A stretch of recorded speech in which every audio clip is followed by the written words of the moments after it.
Good evening. നമുക്ക് start ചെയ്തേക്കാം കേട്ടോ. നമ്മൾ കഴിഞ്ഞ ക്ലാസ്സിൽ 9th മൊഡ്യൂൾ ആയിരുന്നു നോക്കിക്കൊണ്ടിരുന്നത്. അതിനകത്ത് ബ്ലൈൻഡ് സ്പോട്ട് തൊട്ടിട്ടാണ് ഇനി ഉള്ളത്. അവിടെ തൊട്ടിട്ട് സ്റ്റാർട്ട് ചെയ്യാം.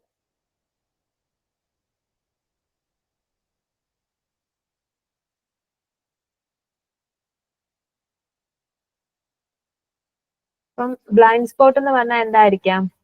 ബ്ലൈൻഡ് സ്പോട്ട് എന്ന് പറഞ്ഞാൽ നമുക്ക് കുറച്ച് നെഗറ്റീവ് സൈഡുകൾ ഉണ്ടായിരിക്കത്തില്ലേ?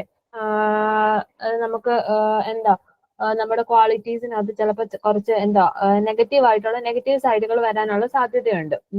അങ്ങനെ എല്ലാവർക്കും ഉണ്ട്. ഇപ്പൊ എന്താ നമുക്ക് എന്താ ഒരിക്കലും നടക്കാത്ത അംബീഷൻസ് ഉണ്ടായിരിക്കും, അതേപോലെ തന്നെ ഗോൾസ് ഉണ്ടായിരിക്കും, അങ്ങനെ ചില കാര്യങ്ങളൊക്കെ ഉണ്ടല്ലോ. അപ്പം അത് എങ്ങനെ നമുക്ക് ഐഡന്റിഫൈ ചെയ്യാം എന്നുള്ളത്, അപ്പൊ അതിനെയാണ് നമ്മൾ ബ്ലൈൻഡ് സ്പോട്ട് എന്ന് പറയുന്നത് കേട്ടോ. അതായത് നമ്മുടെ ബ്ലൈൻഡ് സ്പോട്ട് എന്താണെന്ന് അവെയർ ചെയ്യാന്നുള്ളതാണ് പറഞ്ഞിരിക്കുന്നത്. അപ്പൊ ഇതെല്ലാം ഒട്ടുമിക്ക ആൾക്കാർക്കുള്ള കാര്യങ്ങളാണ്. അപ്പം അത് എന്താണെന്നുള്ളതിനെ പറ്റിയാണ് ഇവിടെ പറഞ്ഞിരിക്കുന്നത് കേട്ടോ. അപ്പൊ we list some of them that you may work on your self and eliminate this qualities from your life എന്നാണ് പറഞ്ഞിരിക്കുന്നത്.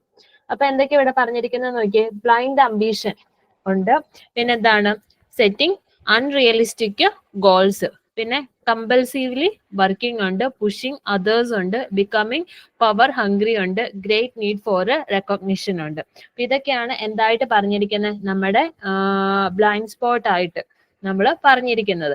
അപ്പം ഇതിനെ നമുക്ക് എങ്ങനെ എലിമിനേറ്റ് ചെയ്യാന്നുള്ളതാണ് പറഞ്ഞിരിക്കുന്നത്. അപ്പം ബ്ലൈൻഡ് സ്പോട്ട് ഐഡന്റിഫൈ ചെയ്തെങ്കിൽ മാത്രമല്ലേ നമുക്ക് അതിനെ എലിമിനേറ്റ് ചെയ്യാൻ വേണ്ടിയിട്ട് പറ്റത്തുള്ളൂ. അപ്പൊ അതാ പറഞ്ഞിരിക്കുന്നത്, these are your blind spot which will prevent you from be a star performer and sustaining your position there എന്നാണ് പറഞ്ഞിരിക്കുന്നത്. അപ്പൊ നമ്മൾ ആദ്യമേ എന്നാ ചെയ്യേണ്ടേ? ബ്ലൈൻഡ് സ്പോട്ട് ഐഡന്റിഫൈ ചെയ്യാന്നുള്ളതാണ് പറഞ്ഞിരിക്കുന്നത്. അപ്പൊ അതിന്റെ സ്റ്റെപ്പ് അവിടെ തന്നിരിക്കുന്നത്. Probably the first thing that you need to be done is to ease off your ego. അപ്പൊ ഫസ്റ്റ് സ്റ്റെപ്പ് അതാണ് പറഞ്ഞിരിക്കുന്നത്, ഈസ് ഓഫ് യുവർ ഈഗോ എന്നുള്ളത്. അപ്പൊ this is the part of us which barks extend cities criticises and judges of others എന്നാണ് പറഞ്ഞിരിക്കുന്നത്. അപ്പം എന്താ ഈ ഒരു ഒറ്റ സെന്റൻസ് ഓൾസോ വെച്ചാൽ മതി, ഈസ് ഓഫ് യുവർ ഈഗോ എന്നുള്ള ആ ഒരു സെന്റൻസ്. അതാണ് നമ്മുടെ ഫസ്റ്റ് ചെയ്യേണ്ട കാര്യം എന്ന് പറഞ്ഞത്. പിന്നെ നെക്സ്റ്റ് എന്താ പറഞ്ഞിരിക്കുന്നത്? Next also avoid being a corporate bragger എന്ന് പറഞ്ഞു കഴിഞ്ഞാൽ എന്തായിരിക്കും, നമ്മൾ ചിലരുടെ അച്ചീവ്മെന്റ്, അവരുടെ അച്ചീവ്മെന്റിനെ പറ്റി ഇങ്ങനെ മറ്റുള്ളവരോട് ഇങ്ങനെ പറഞ്ഞുകൊണ്ടേ ഇരിക്കത്തില്ലേ. അപ്പൊ പക്ഷെ അവർക്ക് അതിനകത്ത് ഇൻട്രസ്റ്റ് ഉണ്ടായിരിക്കത്തില്ല. അപ്പൊ അങ്ങനെയുള്ള കാര്യങ്ങൾ അവോയ്ഡ് ചെയ്യാന്നുള്ളത്. പിന്നെന്താണ്, take a regular break from your work. പിന്നെന്താണ്, listen to your colleagues and juniors, remember to appreciate the people you work വിത്ത്.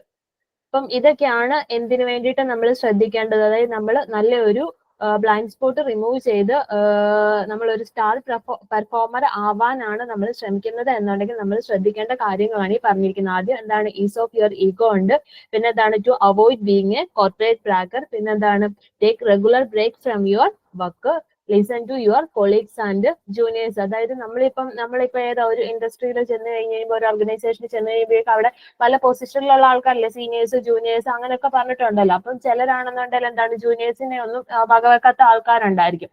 അതേപോലെ തന്നെ ജൂനിയേഴ്സ് ചിലപ്പോൾ സീനിയേഴ്സിനെ മൈൻഡ് ചെയ്യാത്ത സിറ്റുവേഷൻസ് ഉണ്ട്. അപ്പൊ അങ്ങനെയുള്ള കാര്യങ്ങളൊക്കെ ആ ഒരു സിറ്റുവേഷനൊക്കെ നമ്മൾ എങ്ങനെ ഹാൻഡിൽ ചെയ്യണം എന്നാണ് പറഞ്ഞിരിക്കുന്നത്. നമ്മൾ എല്ലാവരും ലിസൺ ചെയ്യണം, എല്ലാവരും ഈക്വലി നമ്മൾ കാണാൻ വേണ്ടിയിട്ട് നമുക്ക് പറ്റണം എന്നാണ് പറഞ്ഞിരിക്കുന്നത്. പിന്നെ remember to appreciate the people you work with. അപ്പൊ എന്താണ്, നമ്മൾ സീനിയർ പൊസിഷൻ ജൂനിയർ പൊസിഷൻ ഒക്കെ ഉണ്ടെങ്കിലും അവരുടെ വർക്കിനെ, നമ്മുടെ കൊളീഗ്സിന്റെ വർക്കിനെ നമുക്ക് എന്ത് ചെയ്യാൻ പറ്റണം, അപ്രീഷിയേറ്റ് ചെയ്യാൻ വേണ്ടിയിട്ട് പറ്റണം. അത് ഏറ്റവും ഇമ്പോർട്ടന്റ് ആയിട്ടുള്ള ഒരു ക്വാളിറ്റി ആണെന്നാണ് പറഞ്ഞിരിക്കുന്നത്. അപ്പൊ ഇതൊക്കെയാണ് സ്റ്റാർ പെർഫോമർക്ക് വേണ്ട മെയിൻ ആയിട്ടുള്ള കാര്യങ്ങൾ. അപ്പൊ ബ്ലൈൻഡ് സ്പോട്ട് എന്ന് പറഞ്ഞു കഴിഞ്ഞാൽ എന്താണ്, നമുക്കുള്ള നെഗറ്റീവ് സൈഡുകളാണ് ബ്ലൈൻഡ് സ്പോട്ട് എന്ന് പറയുന്നത്. അപ്പം അത് എന്താണെന്ന് ഐഡന്റിഫൈ ചെയ്തെങ്കിൽ മാത്രമേ നമുക്ക് അതിനെ ഓവർകം ചെയ്യാൻ വേണ്ടിയിട്ട് പറ്റത്തുള്ളൂ. അത് ഓവർകം ചെയ്തെങ്കിൽ നമുക്ക് എന്താകാൻ പറ്റും, സ്റ്റാർ പെർഫോമർ ആകാൻ പറ്റും. അപ്പൊ ഈ ബ്ലൈൻഡ് സ്പോട്ട് എന്ന് പറയുന്ന ഈ ഒരു കാര്യങ്ങൾ, അതായത് ബ്ലൈൻഡ് സ്പോട്ടിനകത്ത് പറയുന്നുണ്ട് എന്തൊക്കെയാണെന്നുള്ളത്. ബ്ലൈൻഡ് അംബീഷൻ ഉണ്ട്, സെറ്റിംഗ് അൺറിയലിസ്റ്റിക് ഗോൾസ് ഉണ്ട്, പിന്നെ എന്താണ് കമ്പൽസീവ്ലി വർക്കിംഗ് ഉണ്ട്. അതായത് നമ്മൾ താല്പര്യമില്ലാതെ നമ്മളിരുന്ന് വർക്ക് ചെയ്യത്തില്ല. അതായത് ചിലപ്പോൾ കണ്ടിന്യൂസ് വർക്ക് ചെയ്യുമ്പോഴേക്കും നമുക്ക് തന്നെ ഒരു മടുപ്പുണ്ട്. ആ കാര്യങ്ങളാണ് പറഞ്ഞിരിക്കുന്നത് കേട്ടോ. പിന്നെ നമ്മൾ ഗോൾസ് സെറ്റ് ചെയ്യുമ്പോഴേക്കും നടക്കാത്ത കാര്യങ്ങളൊക്കെ ചിലപ്പോൾ നമ്മൾ സെറ്റ് ചെയ്യും, ഒരിക്കലും നമുക്ക് അച്ചീവ് ചെയ്യാൻ പറ്റാത്ത. അപ്പൊ നമുക്ക് നമ്മളിൽ തന്നെ ഒരു കോൺഫിഡൻസ് കാണാം, അല്ലെങ്കിൽ നമുക്ക് നമ്മളെ അറിയാം നമുക്ക് എന്തൊക്കെ കാര്യങ്ങൾ ചെയ്യാൻ പറ്റും എന്നുള്ളത്. അപ്പൊ അത് വെച്ചിട്ട് വേണം നമ്മൾ ഈ കാര്യങ്ങളൊക്കെ അംബീഷൻ ആവട്ടെ ഗോൾസ് ആവട്ടെ അതെല്ലാം നമ്മൾ സെറ്റ് ചെയ്യാൻ വേണ്ടിയിട്ട് കേട്ടോ. അപ്പൊ അതാണ് ഇവിടെ പറഞ്ഞിരിക്കുന്നത്. അപ്പൊ ഈ ബ്ലൈൻഡ് സ്പോട്ടും സ്റ്റാർ പെർഫോമറും ഇമ്പോർട്ടന്റ് ആണ്, ഓർത്ത് വെച്ചാണ്. ഒരു തവണ എക്സാമിന് 2 മാർക്കിന്റെ ക്വസ്റ്റ്യൻ ആയിട്ട് ബ്ലൈൻഡ് സ്പോട്ട് ഒക്കെ ചോദിച്ചിട്ടുള്ള കേട്ടോ.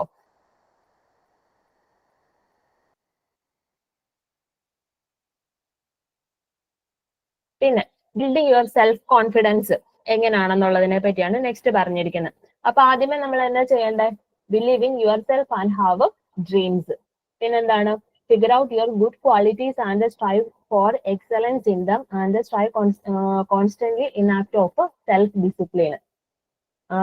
If it is about running the race of hard as you can. അപ്പൊ എന്താണ്? ഫസ്റ്റ് നമ്മൾ believe in your self and have dreams ആണ്. പിന്നെ എന്താണ്? ഫിഗർ ഔട്ട് യുവർ ക്വാളിറ്റീസ് ഉണ്ട്. പിന്നെന്താണ്? Realise that everyone make mistake, don't go under because of them, but challenge to do better next time. പിന്നെന്താ പറഞ്ഞിരിക്കുന്നത്? Besides the opportunity when it arises for this you need to be always prepared. അതായത് self discipline and working for excellence പറയുന്നുണ്ട്.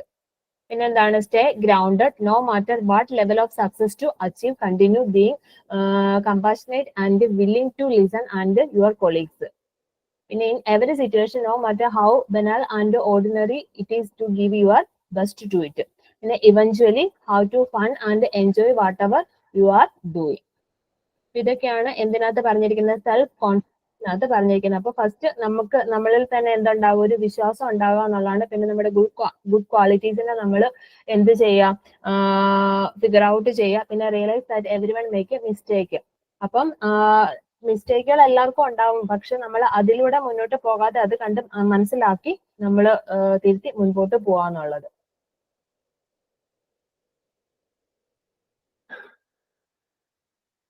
അതൊക്കെയാണ് നമ്മുടെ self കോൺഫിഡൻസിനകത്ത് പറഞ്ഞിരിക്കുന്നത്. ഇനി next പറഞ്ഞിരിക്കുന്ന collaboration and corporation. നോക്കി, ഈ കൊളാബറേഷൻ ആൻഡ് കോർപ്പറേഷനും ഒരു തവണ എക്സാമിന് ചോദിച്ചിട്ടുണ്ട്. കമ്പാരിസൺ ചെയ്യാൻ വേണ്ടിയിട്ട് കൊളാബറേഷനും കോർപ്പറേഷനും എന്താണെന്നുള്ളത് കേട്ടോ.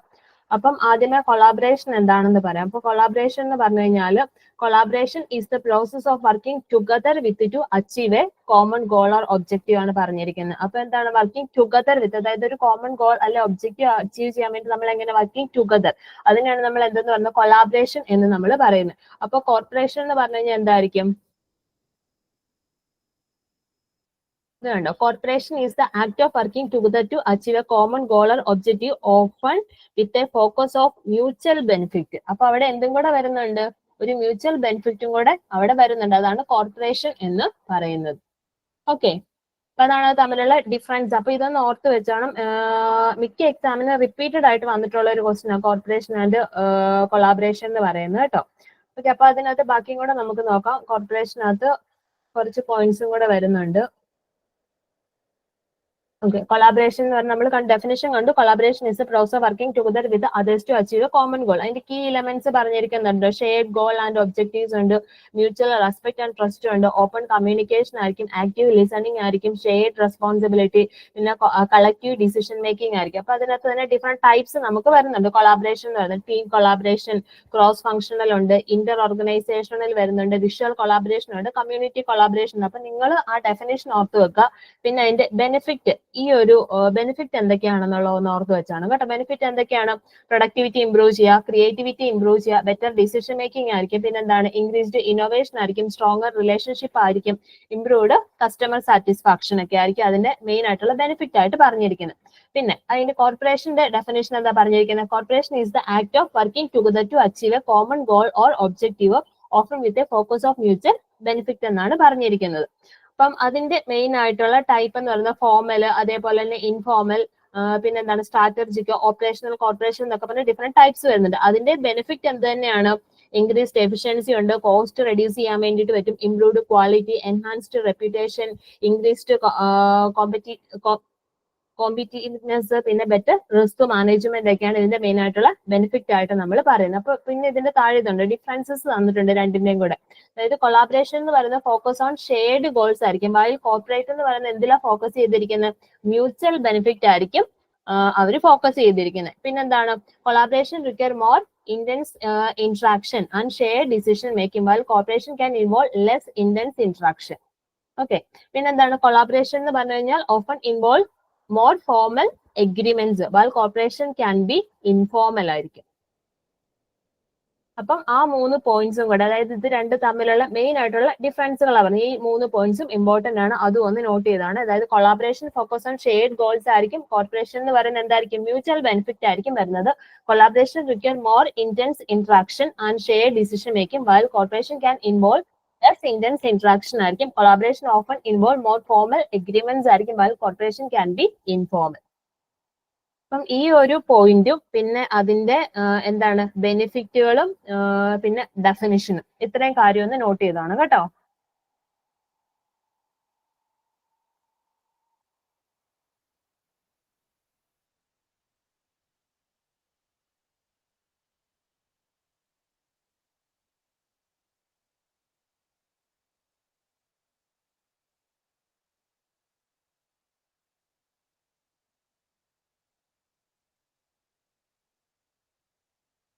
ഓക്കെ, അപ്പൊ അത്രയാണ് ഈ യൂണിറ്റിനകത്ത് വരുന്നത്. അപ്പം ഇതിനകത്ത് ഇതുവരെ ചോദിച്ച് കണ്ടിട്ടുള്ളത് ഒന്ന് ഈ കൊളാബറേഷനും കോർപ്പറേഷനും ആണ്. അതേപോലെ തന്നെ ബ്ലൈൻഡ് സ്പോട്ട് ചോദിച്ചിട്ടുണ്ട്.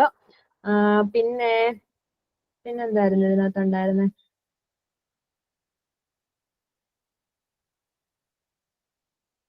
പിന്നെ നമ്മുടെ ഈ NLP, ന്യൂറോ ലിംഗ്വിസ്റ്റിക് പ്രോഗ്രാമിംഗ് എന്ന് പറഞ്ഞ് നമ്മൾ കണ്ടില്ലായിരുന്നു, ഇതും ഒരു തവണ എക്സാമിന് ചോദിച്ചിട്ടുണ്ട്.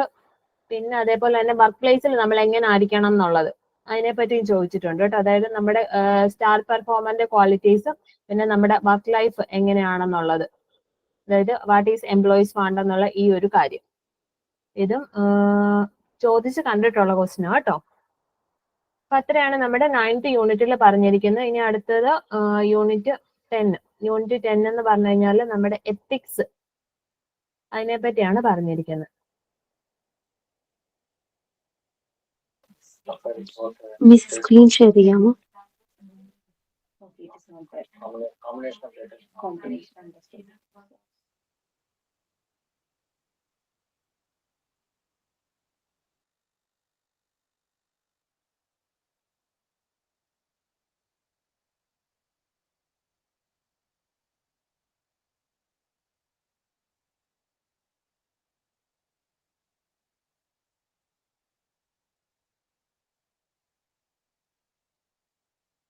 ഓക്കെ, കാണത്തില്ലേ?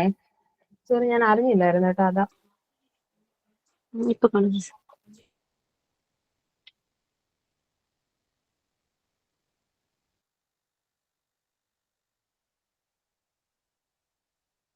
ഓക്കെ, അപ്പൊ നമ്മുടെ 10ാമത്തെ unit work ethics and social media etiquette എന്ന് പറഞ്ഞ യൂണിറ്റ് ആണ് വരുന്നത്. അപ്പം ഇതിനകത്തുനിന്ന് ക്വസ്റ്റ്യൻസ് ചോദിച്ചു കണ്ടിട്ടുണ്ട്. എത്തിക്സ് എന്താണ്, സോഷ്യൽ മീഡിയ എറ്റിക്യൂട്ട് എന്താണ്, അങ്ങനെ ചോദിച്ചിട്ടുണ്ട് കേട്ടോ.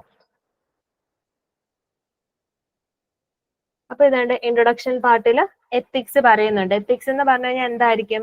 അതായത് നമ്മളിപ്പോ ഒരു വർക്ക് പ്ലേസിൽ ചെന്നാലാട്ടെ അവിടെയൊക്കെ നമ്മൾ എന്താ കുറച്ച് റൂൾസ് ആൻഡ് റെഗുലേഷൻസ് നമ്മൾ ഫോളോ ചെയ്യേണ്ടതായിട്ട് വരുന്നുണ്ട്. അപ്പൊ അങ്ങനെയുള്ള കാര്യങ്ങളാണ് ഇതിനകത്ത് വരിക, എത്തിക്സിനകത്ത് വരിക കേട്ടോ. അപ്പൊ അതാണ് പറഞ്ഞിരിക്കുന്നത്. Ethics has become an essential work place function. By definition, business ethics refer to standard for morally right and wrong conduct in a business. Legally, of course, all organizations have a code of conduct, but legal and ethical are not necessarily the same. Ethics goes beyond law by outlining acceptable behavior beyond government or organizations' control.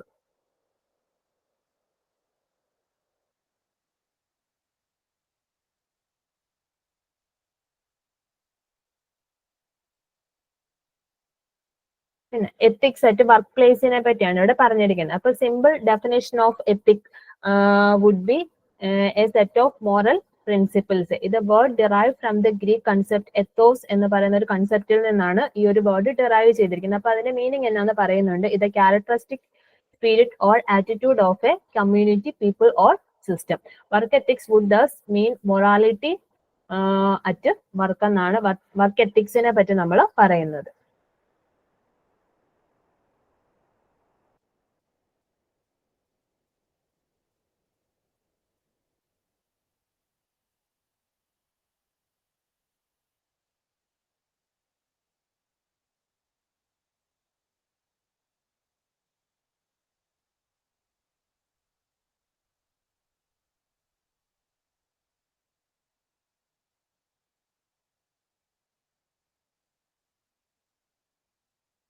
Okay, പിന്നെ പറഞ്ഞിരിക്കുന്നത് show how do we go about defining our ethics at work എന്നുള്ള ഒരു statement ഉണ്ട്. അപ്പൊ അതിനകത്ത് പറഞ്ഞിരിക്കുന്നുണ്ട്, in business organisation work ethics are set by establishing a code of conduct എന്നാണ് പറയുന്നത്.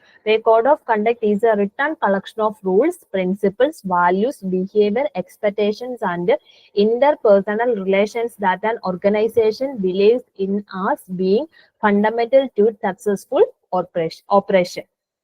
അത് ഇമ്പോർട്ടന്റ് കേട്ടോ.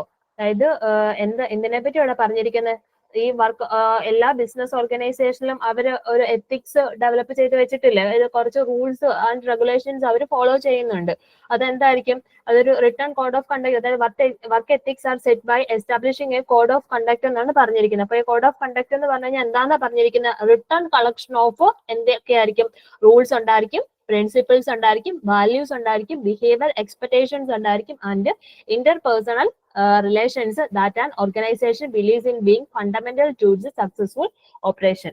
അല്ല, ഇങ്ങനെ ഒരു എന്താ കുറച്ച് റൂൾസ് ഓഫ് റെഗുലേഷൻസ് ഉണ്ടെങ്കിൽ അല്ലേ എല്ലാവരും പ്രോപ്പർ ആയിട്ട് വർക്ക് ചെയ്യത്തുള്ളൂ. ഇല്ലാന്നുണ്ടെങ്കിൽ എന്തായിരിക്കും, നമ്മുടെ ഇഷ്ടത്തിനായിരിക്കത്തില്ല നടക്കുക, തോന്നുമ്പോൾ വരും തോന്നുമ്പോൾ പോകും, അങ്ങനെയുള്ളതായിരിക്കും. പറഞ്ഞ ടൈമിൽ നമ്മൾ വർക്കുകൾ കംപ്ലീറ്റ് ചെയ്തെന്ന് വരത്തില്ല, അങ്ങനെയുള്ള പല പ്രോബ്ലംസും ഉണ്ടാവും. അപ്പൊ അതിനൊക്കെ എതിരെയാണ് നമ്മൾ എന്ത് ഡെവലപ്പ് ചെയ്തിരിക്കുന്ന ഈ എത്തിക്സ് അല്ലെ ഈ റൂൾസ് ആൻഡ് റെഗുലേഷൻസ് നമ്മൾ ഫോളോ ചെയ്യുന്നത് കേട്ടോ. അതാണ് ആ ഒരു ഈ പാരഗ്രാഫ് ഇമ്പോർട്ടന്റ് ആണ്. A code of conduct enumerate those standards and values that form an organization ethos and that enable it to stand out from similar organizations.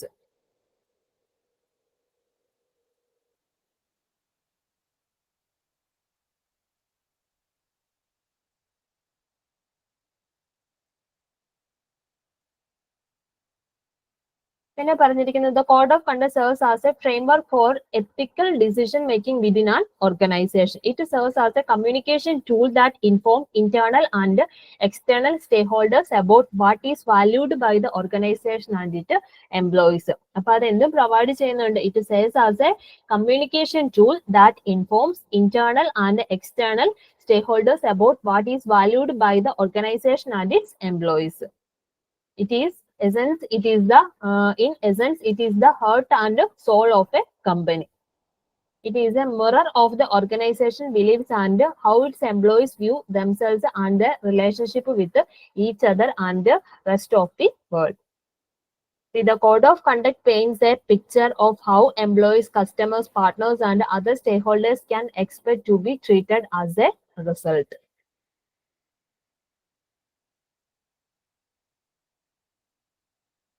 പിന്നെ how is ethics put into practice at a workplace എന്നാണ് പറഞ്ഞിരിക്കുന്നത്. അപ്പൊ അതെങ്ങനെയായിരിക്കും work ethics is a universal നോം which make us feel personally accountable and responsible for the work that we do. അപ്പൊ എന്താണ്, ഒരു work പ്ലേസിലെ എത്തിക്സുകൾ follow ചെയ്യാനും നമ്മളവിടെ വർക്ക് ചെയ്യുന്ന ആൾക്കാരായിരിക്കുന്നിടത്തോളം നമ്മൾ എന്താണ് റെസ്പോൺസിബിൾ ആണെന്നാണ് പറഞ്ഞിരിക്കുന്നത്. അപ്പൊ അതെങ്ങനെയാണ് അതിന്റെ ക്യാരക്ടറിസ്റ്റിക്സ് വരുന്നത് എന്നുള്ളതാണ് പറഞ്ഞിരിക്കുന്നത്. ഒന്ന് അതിനകത്ത് പറഞ്ഞിരിക്കുന്നത് എന്താണ്, ഇന്റർ പേഴ്സണൽ സ്കില്ല്, പിന്നെ എന്താണ് ഇനിഷ്യേറ്റീവ് ഉണ്ട്, പിന്നെ being dependable.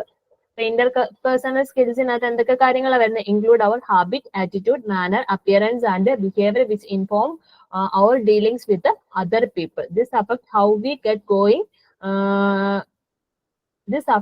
we get along with the other people. Our interpersonal skills begin to develop early in our lives. Our family, friends, and our observation of our immediate world influence our attitude and interpersonal skills. അപ്പൊ അതേപോലെ തന്നെ television, movie, അങ്ങനെയുള്ള പല കാര്യങ്ങളും നമ്മുടെ interpersonal സ്കില്ലിനെ develop ചെയ്യുന്നുണ്ട്. അപ്പൊ അതിനെ പറ്റിയാണ് ഇവിടെ പറഞ്ഞിരിക്കുന്നത് കേട്ടോ.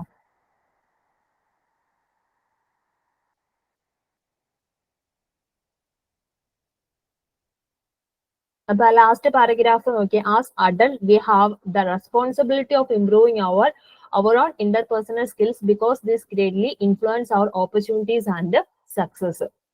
Okay, this is because people make a judgment about one another based on their relationship and interpersonal skill.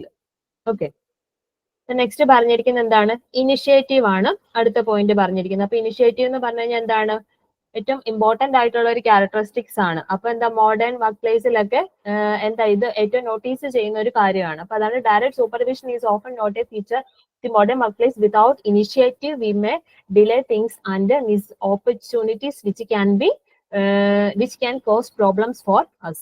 And in our performance is poor, we may lose our job and may not get another chance to prove our worth. അപ്പം important ആയിട്ടുള്ള ഒരു കാര്യമാണ് എന്തെന്ന് പറയുന്നത് initiative എന്ന് പറയുന്നത്. എന്താണ് drive and effort are both components of initiative. അതായത് ഡ്രൈവ് ആൻഡ് എഫോർട്ട് എന്ന് പറയുന്നതാണ് ഇതിന്റെ രണ്ട് ഇമ്പോർട്ടന്റ് ആയിട്ടുള്ള രണ്ട് കമ്പോണൻസ് എന്ന് പറയുന്നത്. പിന്നെന്താണ് ബീങ് ഡിപ്പെൻഡബിൾ എന്ന് പറഞ്ഞു കഴിഞ്ഞാൽ എന്തായിരിക്കും? Being dependable is a highly valued quality in modern workplace. This concept includes honesty, reliability, and being on time. People who are not dependable can cause extra expenditure, emergencies, and wastage of time and resources. Sometimes lack of dependability can have a serious consequences like a loss of different kinds and even loss of life. അപ്പം dependable എന്ന് പറയുന്നത് എന്താണ്? High valued ആയിട്ടുള്ള ഒരു quality ആണ് ഇന്നത്തെ നമ്മുടെ modern work പ്ലേസിൽ എന്നാണ് പറഞ്ഞിരിക്കുന്നത്. അപ്പം ഈ ഒരു 3 പോയിന്റ്സ് ഓർത്ത് വെക്കാം. അപ്പൊ അതെന്താന്നാ പറഞ്ഞത്? ഈ 3 പോയിന്റ്സും, അതായത് വർക്ക് പ്ലേസിൽ നമ്മൾ എങ്ങനെയാണ് ഈ എത്തിക്സ് പ്രാക്ടീസ് ചെയ്യുന്നത് എന്നുള്ളതാണ് പറഞ്ഞിരിക്കുന്നത്. അപ്പൊ അവിടെ നമ്മൾ എന്തൊക്കെ കാര്യങ്ങളാണ് ശ്രദ്ധിക്കേണ്ടത്? ഒന്ന്, ഇന്റർപേഴ്സണൽ സ്കില്ല് പറഞ്ഞിട്ടുണ്ട്. പിന്നെന്താ പറഞ്ഞിരിക്കുന്നത്? ഇനിഷ്യേറ്റീവ് പറഞ്ഞിട്ടുണ്ട്. പിന്നെന്താണ്? Being dependable.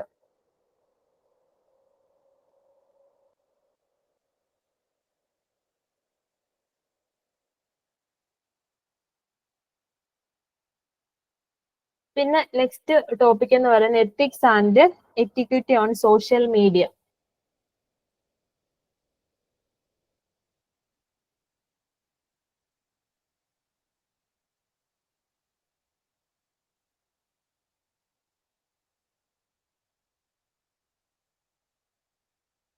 സോഷ്യൽ മീഡിയാസ് നമ്മൾ യൂസ് ചെയ്യുമ്പോൾ നമ്മൾ എന്താ ഫോളോ ചെയ്യേണ്ട കുറച്ച് റൂൾസ് ആൻഡ് റെഗുലേഷൻസും കാര്യങ്ങളും ഒക്കെ എന്തൊക്കെയാണെന്നുള്ളതാണ് പറഞ്ഞിരിക്കുന്നത്. അപ്പൊ സോഷ്യൽ മീഡിയ എന്താണെന്നൊക്കെ നിങ്ങൾക്ക് അറിയാലോ, അതാണ് ആ ഫസ്റ്റ് പാരഗ്രാഫ് പറഞ്ഞിരിക്കുന്നത് കേട്ടോ. പക്ഷെ എക്സാമിന് ചോദിച്ചിട്ടുള്ള ക്വസ്റ്റ്യൻ ആണ്. അപ്പം നിങ്ങൾക്ക് നിങ്ങളുടെ സെന്റൻസിൽ എഴുതാൻ പറ്റുമല്ലോ എന്താണ് സോഷ്യൽ മീഡിയ എന്നുള്ളത്. അതേപോലെ തന്നെ സോഷ്യൽ മീഡിയയിൽ ഉണ്ടാവുന്ന എത്തിക്സുകളും എറ്റിക്വിറ്റി എന്തൊക്കെയാണെന്നും ചോദിക്കാറുണ്ട്. അപ്പൊ അതൊന്ന് നോക്കി വെച്ചാൽ. അപ്പൊ അതിനെപ്പറ്റി ഞാൻ പറയാം. അപ്പൊ ഫസ്റ്റ് പാരഗ്രാഫ് സോഷ്യൽ മീഡിയ എന്താണെന്ന് പറഞ്ഞിരിക്കുന്നത്. അപ്പൊ സോഷ്യൽ മീഡിയയുടെ ഡെഫിനേഷൻ അവർ കൊടുത്തിരിക്കുന്നത് social media is a collective term for website and application which focus on communication, community based input, interaction, content sharing and collaboration. ആ പോയിന്റ് ഇമ്പോർട്ടന്റ് ആണ്, ഒന്ന് നോക്കി വെക്കുക. പിന്നെ ഏതൊക്കെ ടൈപ്പ് എന്തൊക്കെ കാര്യങ്ങളാണ് നമ്മൾ അതിനകത്ത് ചെയ്യുന്നത്? ഫോറംസ് ഉണ്ട്, മൈക്രോ ബ്ലോഗിംഗ് ഉണ്ട്, social networking, social bookmarking, social curation and wikis are among different types of social medias. Types of social medias ആണ് പറഞ്ഞിരിക്കുന്നത്. Social media has become larger and more accessible thanks to access to mobile applications, which is some examples of social media. Twitter, Facebook, LinkedIn, Instagram, Pinterest എന്നൊക്കെ പറഞ്ഞിട്ട് തന്നിരിക്കുന്നുണ്ടോ. അപ്പൊ എന്താണ് social media എന്നുള്ള ഒരു definition ആണ് അവിടെ തന്നിരിക്കുന്നത്. ഈ സോഷ്യൽ മീഡിയ യൂസ് ചെയ്തിട്ട് എന്താണ് നമുക്ക് കമ്മ്യൂണിക്കേഷൻ അങ്ങനെ പല കാര്യങ്ങൾ ഇന്ന് നമുക്ക് പറ്റുന്നുണ്ട്.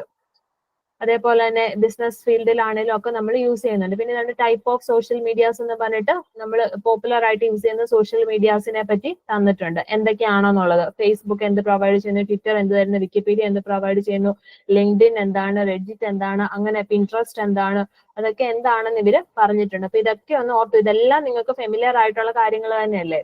ഫേസ്ബുക്ക് എന്താണെന്നുള്ളതും, അപ്പൊ ഫേസ്ബുക്കിനകത്ത് നമ്മൾ എന്തൊക്കെ കാര്യങ്ങളാണ് ചെയ്യുന്നതെന്നൊക്കെയുള്ള അവർ പറയുന്നുണ്ട്. അപ്പൊ അതാണ് അവിടുത്തെ എന്താണ് എത്തിക്സ് വരുന്നതും എറ്റിക്വിറ്റി വരുന്നതും അത് തന്നെയാണ്. അതുകൊണ്ടാണ് ആ ഡീറ്റെയിൽ എക്സ്പ്ലനേഷൻ തന്നിരിക്കുന്നത്. ഫേസ്ബുക്ക് എന്ന് പറയുന്നത് പോപ്പുലർ ഫ്രീ സോഷ്യൽ മീഡിയ ആണ്, social networking website ആണ്, allows registered users to create profile, upload photos and videos and send messages and keep in touch with the friends, family and colleagues. Twitter എന്ന് പറഞ്ഞാൽ എന്താണ്? Micro blogging service that allows registered members to broadcast short posts called tweet. Twitter members can broadcast tweet and follow this user's tweet by using multiple platforms and device. പിന്നെ Wikipedia എന്ന് പറഞ്ഞു കഴിഞ്ഞാൽ എന്തായിരിക്കും? ഒരു online encyclopedia ആണ്. LinkedIn എന്ന് പറഞ്ഞാൽ എന്തായിരിക്കും? ഒരു സോഷ്യൽ നെറ്റ്വർക്കിംഗ് സാറ്റ് ഡിസൈൻ സ്പെസിഫിക്കലി ഫോർ എന്നതിന് വേണ്ടിയിട്ട് ബിസിനസ് കമ്മ്യൂണിറ്റിക്ക് വേണ്ടിയിട്ട്. റെഡിറ്റ് എന്ന് പറഞ്ഞാൽ എന്താണ്? സോഷ്യൽ മീഡിയ ന്യൂസ് വെബ്സൈറ്റ് ആണ് വരുന്നത്. പിൻട്രസ്റ്റ് എന്ന് പറഞ്ഞാൽ എന്തായിരിക്കും? ഇമേജസും കാര്യങ്ങളും ഒക്കെ, website for sharing and categorise images founded online. അപ്പൊ അതൊക്കെയാണ് ഡിഫറെന്റ് ടൈപ്സ് ഓഫ് എന്ത് പറഞ്ഞിരിക്കുന്നത്? വെബ്സൈറ്റുകളെ പറ്റി പറഞ്ഞിരിക്കുന്നത്. ഇനി എന്താണ് സോഷ്യൽ മീഡിയ എറ്റിക്വിറ്റി എന്നതിനെ പറ്റിയാണ് പറഞ്ഞിരിക്കുന്നത്. അപ്പൊ എന്താ സോഷ്യൽ മീഡിയ എറ്റിക്വറ്റ് എന്നത്? നമ്മൾ ഇതേപോലുള്ള സോഷ്യൽ മീഡിയാസ് നമ്മൾ യൂസ് ചെയ്യുമ്പോഴേക്കും അവിടെ എന്താണ് നമ്മൾ കുറച്ച് റൂൾസ് ആൻഡ് റെഗുലേഷൻസ് നമ്മൾ ഫോളോ ചെയ്യാൻ വേണ്ടിയിട്ട് ബാധ്യസ്ഥരാണ്. അപ്പൊ അതെന്തൊക്കെയാണെന്നാണ് ഇവിടെ പറഞ്ഞിരിക്കുന്നത്. Social media is used by the most of the people who have access to mobile phones, computer system, laptop etcetera along with internet connection. On this media, people will post content, videos, photographs, tweet or like, retweet, comment, follow and unfollow. Mostly there are no guiding rules since it is as anonymous. However, various governments are trying to bring some of them. Social media etiquette refers to guidelines that companies and individuals use to preserve their reputation online. Our social media channels have evolved to become one of the primary ways to people communicate in modern world on a daily basis. Typically, social rules are finding their way into digital environment. Just as social etiquette suggests how people behave around others in the real world, social media etiquette revolve around online guidelines to us follows. അപ്പൊ എന്തൊക്കെയാണ് tools എന്നുള്ള അവർ പറയുന്നുണ്ട്. എന്തൊക്കെ ടൂളുകളാണ് നമ്മൾ അവിടെ ശ്രദ്ധിക്കേണ്ട? Post relevant content keeping in mind your audience. The number one reason why most users find trouble in social media is because they fail to keep their audience in mind. By considering your audience, you should be able to identify what's worth sharing or posting and what is not. അപ്പൊ നമ്മൾ എന്താണ്, നമ്മൾ ഈ social മീഡിയയിൽ കൂടെ post ചെയ്യുമ്പോൾ നമ്മൾ എന്ത് ചെയ്യണം? ശ്രദ്ധിക്കണം. അപ്പൊ നമ്മൾ ഇപ്പോൾ നമ്മുടെ ഓഡിയൻസിനെ ഡിപ്പെൻഡ് ചെയ്തിട്ട് വേണം നമ്മൾ എന്തെങ്കിലും കാര്യങ്ങൾ ഷെയർ ചെയ്യാൻ വേണ്ടി. അപ്പൊ എന്താണ് നെഗറ്റീവ് ആയിട്ടുള്ള കാര്യങ്ങൾ അല്ലെങ്കിൽ അങ്ങനെയുള്ള കാര്യങ്ങൾ അവരെയും കൂടെ മൈൻഡിൽ കണ്ടിട്ട് നമ്മൾ എന്തെങ്കിലും കണ്ടന്റുകൾ നമ്മൾ ഷെയർ ചെയ്യാൻ വേണ്ടിയിട്ട് പാടുള്ളൂ എന്നാ പറഞ്ഞത്. അത് ചില സമയത്ത് നമുക്ക് നെഗറ്റീവ് ആയിട്ട് അതായത് ട്രബിൾസ് ഉണ്ടാവാനുള്ള സാധ്യതയുണ്ട്. അപ്പൊ അതാണ് പറഞ്ഞിരിക്കുന്നത് കേട്ടോ. പിന്നെന്താണ്? Don't need to share everything in social media. പിന്നെ നമ്മൾ ശ്രദ്ധിക്കേണ്ട ഒരു കാര്യമാണ് എന്ത്? Don't need to share everything in social media. അതായത് you don't have to post everything about your personal life and your day-to-day activities. അല്ല, അതൊക്കെ നിങ്ങൾക്ക് തന്നെ അറിയാവുന്ന കാര്യങ്ങൾ അല്ലെ? നമ്മുടെ ലൈഫിൽ നടക്കുന്ന എല്ലാ കാര്യവും നമ്മൾ സോഷ്യൽ മീഡിയയിൽ കൂടെ ഷെയർ ചെയ്യാറുണ്ടോ? ഷെയർ ചെയ്യേണ്ടതും ചെയ്യേണ്ടാത്തതുമായിട്ടുള്ള കാര്യങ്ങളുണ്ട്. അപ്പം അതാണ് പറഞ്ഞിരിക്കുന്നത്. പിന്നെന്താണ്? Build A reputable image. It is A good practice to examine your profile and identify what image you are portraying through your post and shares. പിന്നെന്താണ്?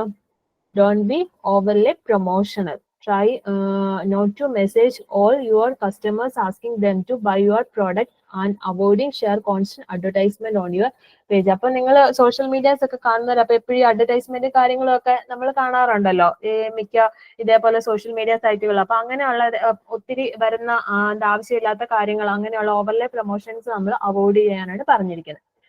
പിന്നെ അവോയ്ഡ് ഓവർ ഓട്ടോമേഷൻ എന്ന് പറഞ്ഞു കഴിഞ്ഞാൽ എന്താ? While scheduling your post in advance and automating analytic is helpful. Don't automate everything. Sometimes still need to human touch.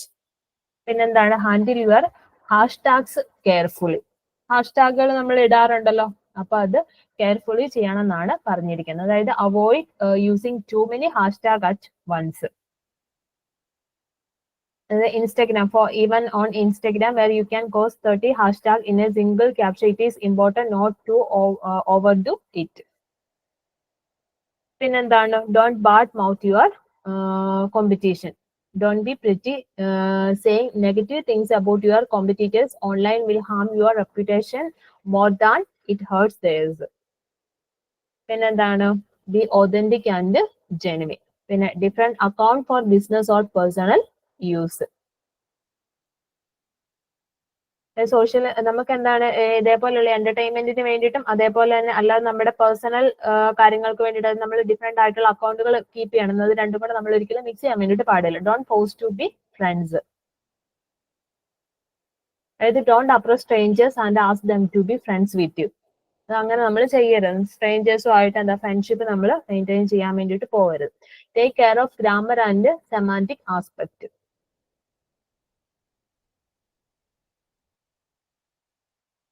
എന്ന് പറഞ്ഞു കഴിഞ്ഞാൽ എന്താ? നമ്മൾ ഈ ഓരോ പോസ്റ്റുകളൊക്കെ കൊടുക്കുമ്പോഴും ഡോക്യുമെന്റുകൾ നമ്മൾ പ്രിപ്പയർ ചെയ്തിടുമ്പോഴും അതിന്റെ ഗ്രാമർ സ്പെല്ലിംഗ് ഒക്കെ നമ്മൾ ചെക്ക് ചെയ്തിരിക്കണം. പിന്നെ don't show post hearted messages. അപ്പൊ അതിനകത്ത് നമ്മൾ എന്തായിരിക്കണം, ബെറ്റർ കമ്മ്യൂണിക്കേഷൻ ആയിരിക്കണം നമ്മളവിടെ യൂസ് ചെയ്യുക. അതായത് social media should be platform to initiate meaning discussion and promote better communication എന്നാണ് പറഞ്ഞിരിക്കുന്നത്.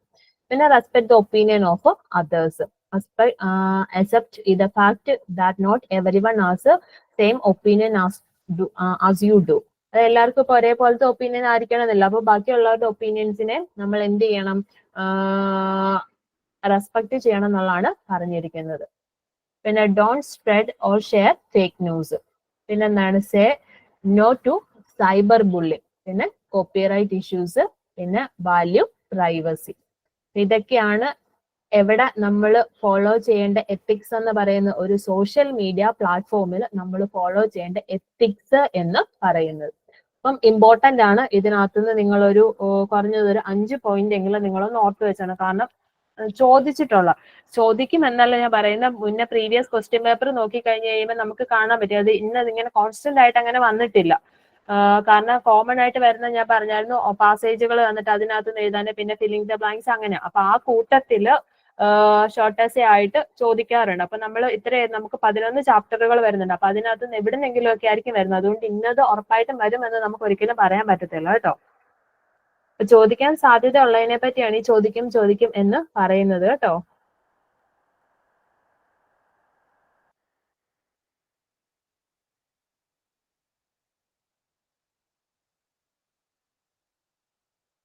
പിന്നെ talking about ethical and unethical practices എന്തൊക്കെയാണെന്നുള്ള പറഞ്ഞിരിക്കുന്നത്.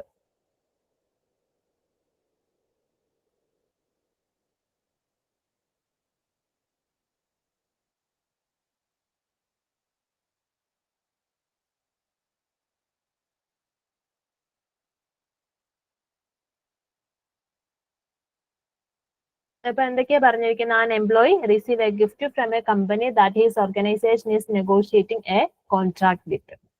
പിന്നെ എന്താണ്, an employee is lagging behind with some urgent work, he take the help of colleagues to finish it.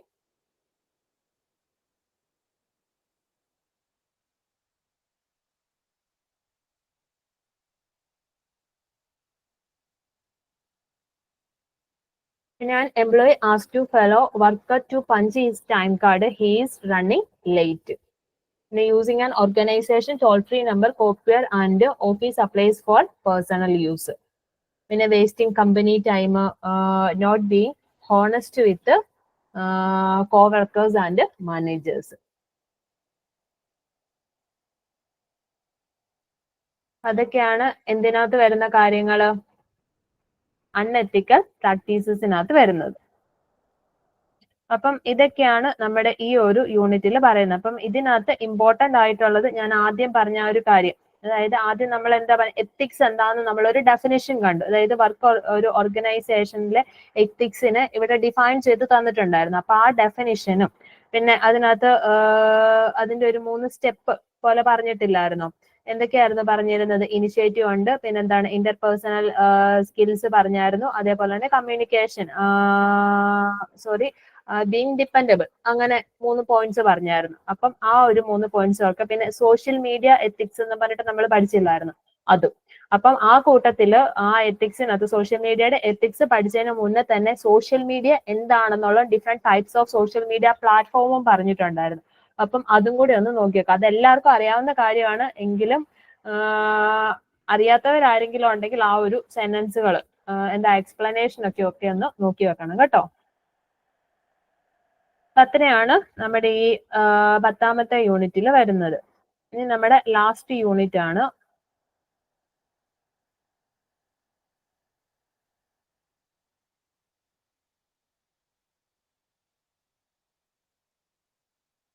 Copyright and പ്ലഗറിസം. ഇതും ചോദിച്ച് കണ്ടിട്ടുള്ളതാണ്, എക്സാമിന് ചോദിച്ചിട്ടുള്ള ക്വസ്റ്റ്യൻസ് ആണ് കോപ്പിറൈറ്റ് ആൻഡ് പ്ലഗറിസം എന്ന് പറയുന്നത്.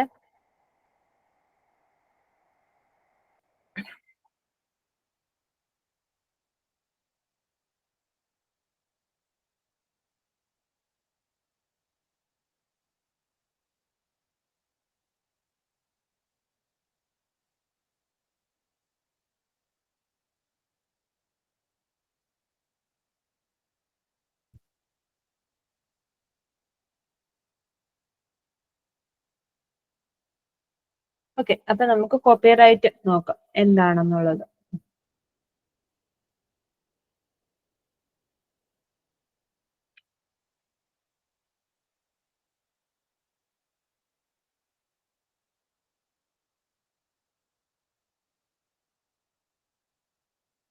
കോപ്പിറൈറ്റ് എന്ന് പറഞ്ഞു കഴിഞ്ഞാൽ എന്തായിരിക്കും സംഭവം? കേട്ടിട്ടുണ്ടായിരിക്കുമല്ലോ കോപ്പിറൈറ്റ് എന്ന് പറഞ്ഞു കഴിഞ്ഞാല്. കോപ്പിറൈറ്റ് എന്ന് പറഞ്ഞാൽ എന്തിന് കിട്ടുന്ന, അതായത് ലീഗൽ പ്രൊട്ടക്ഷൻ ആയിരിക്കും. എന്തിനു വേണ്ടിയിട്ട്? ഓതേഴ്സിന്റെ, അതായത് ഒറിജിനൽ വർക്കിന് കിട്ടുന്ന പ്രൊട്ടക്ഷൻ, അതിനെയായിരിക്കും നമ്മൾ എന്തെന്ന് പറയുന്നത് കോപ്പിറൈറ്റ് എന്ന് പറയുന്നത്. അപ്പൊ അതിന്റെ ഫസ്റ്റ് ഡെഫിനിഷൻ അവിടെ കൊടുത്തിട്ടുണ്ട്. കണ്ടോ, ഞാൻ എന്താ യെല്ലോ കളറിൽ കൊടുത്തിരിക്കുന്ന സ്റ്റാർട്ട് ലൈൻ കണ്ടു, അതായത് സെക്കൻഡ് പാരഗ്രാഫിന്റെ first line, copyright is a form of intellectual property law which protect original work of creators or authors. അതിനകത്ത് എന്തൊക്കെ വർക്കാണ് വരുന്നതെന്നുള്ള പറഞ്ഞിരിക്കുന്നത്. ഇൻക്ലൂഡ് ലിറ്റററി ഉണ്ട്, പിന്നെ എന്താണ് musical and other artistic works എന്ന് പറഞ്ഞാൽ പെയിന്റിങ്, ഡ്രോയിങ്, സ്കൾപ്ചർ, അങ്ങനെയുള്ള കാര്യങ്ങളൊക്കെ. പിന്നെ എന്താണ് അഡ്വർടൈസ്മെന്റ് വരുന്നുണ്ട്, കമ്പ്യൂട്ടർ സോഫ്റ്റ്വെയർ. ഇതൊക്കെയാണ് എന്തിനകത്ത് വരിക? കോപ്പിറൈറ്റിനകത്ത് വരിക. പിന്നെ not all type of work can be copyright. A copyright does not protect ideas, discoveries, concept and theories. Brand names, logos, slogans, domain names and titles also cannot be protected under the copyright law. അപ്പൊ അതൊക്കെ ഒന്ന് ഓർത്ത് വെച്ചോണം കേട്ടോ. അതായത് എന്തിനൊക്കെയാണ് copyright കിട്ടുന്നതെന്നുള്ളതും എന്തിനൊക്കെയാണ് copyright ഇല്ലാത്തതെന്നുള്ളതും കാര്യം കേട്ടോ. പിന്നെ for an original work to be copyright it has to be in tangible form. പിന്നെന്താണ്? This means that any speech, discoveries, musical scores or ideas have been written down in physical form in order to protect by copyright.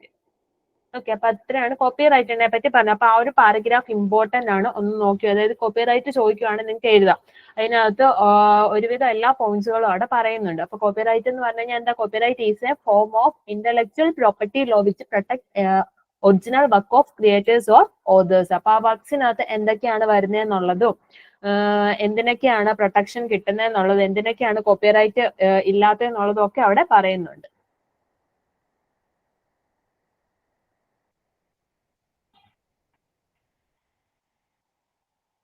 അപ്പം why do we need to have copyright laws? അപ്പം എന്തിനൊക്കെ വേണ്ടിയിട്ടാണ് എന്നാ പറഞ്ഞിരിക്കുന്ന? ഒന്ന് authors right ഉണ്ട്, പിന്നെ എന്താണ് യൂട്ടിലിറ്റേറിയന് പറഞ്ഞിട്ടുണ്ട്. ഓതേഴ്സ് റൈറ്റ് എന്ന് പറഞ്ഞു കഴിഞ്ഞാൽ എന്താണ്? Copyright protection serves to recognise and protect the rather intense connection authors have to with original work they create. അപ്പൊ എന്താ? ഓതറിന്റെ ഒറിജിനൽ വർക്സിനെ പ്രൊട്ടക്ട് ചെയ്യുക എന്നുള്ളതാണ് എന്ത് പറഞ്ഞിരിക്കുന്നത്? ഓതേഴ്സ് റൈറ്റ് എന്ന് പറഞ്ഞിരിക്കുന്നത്.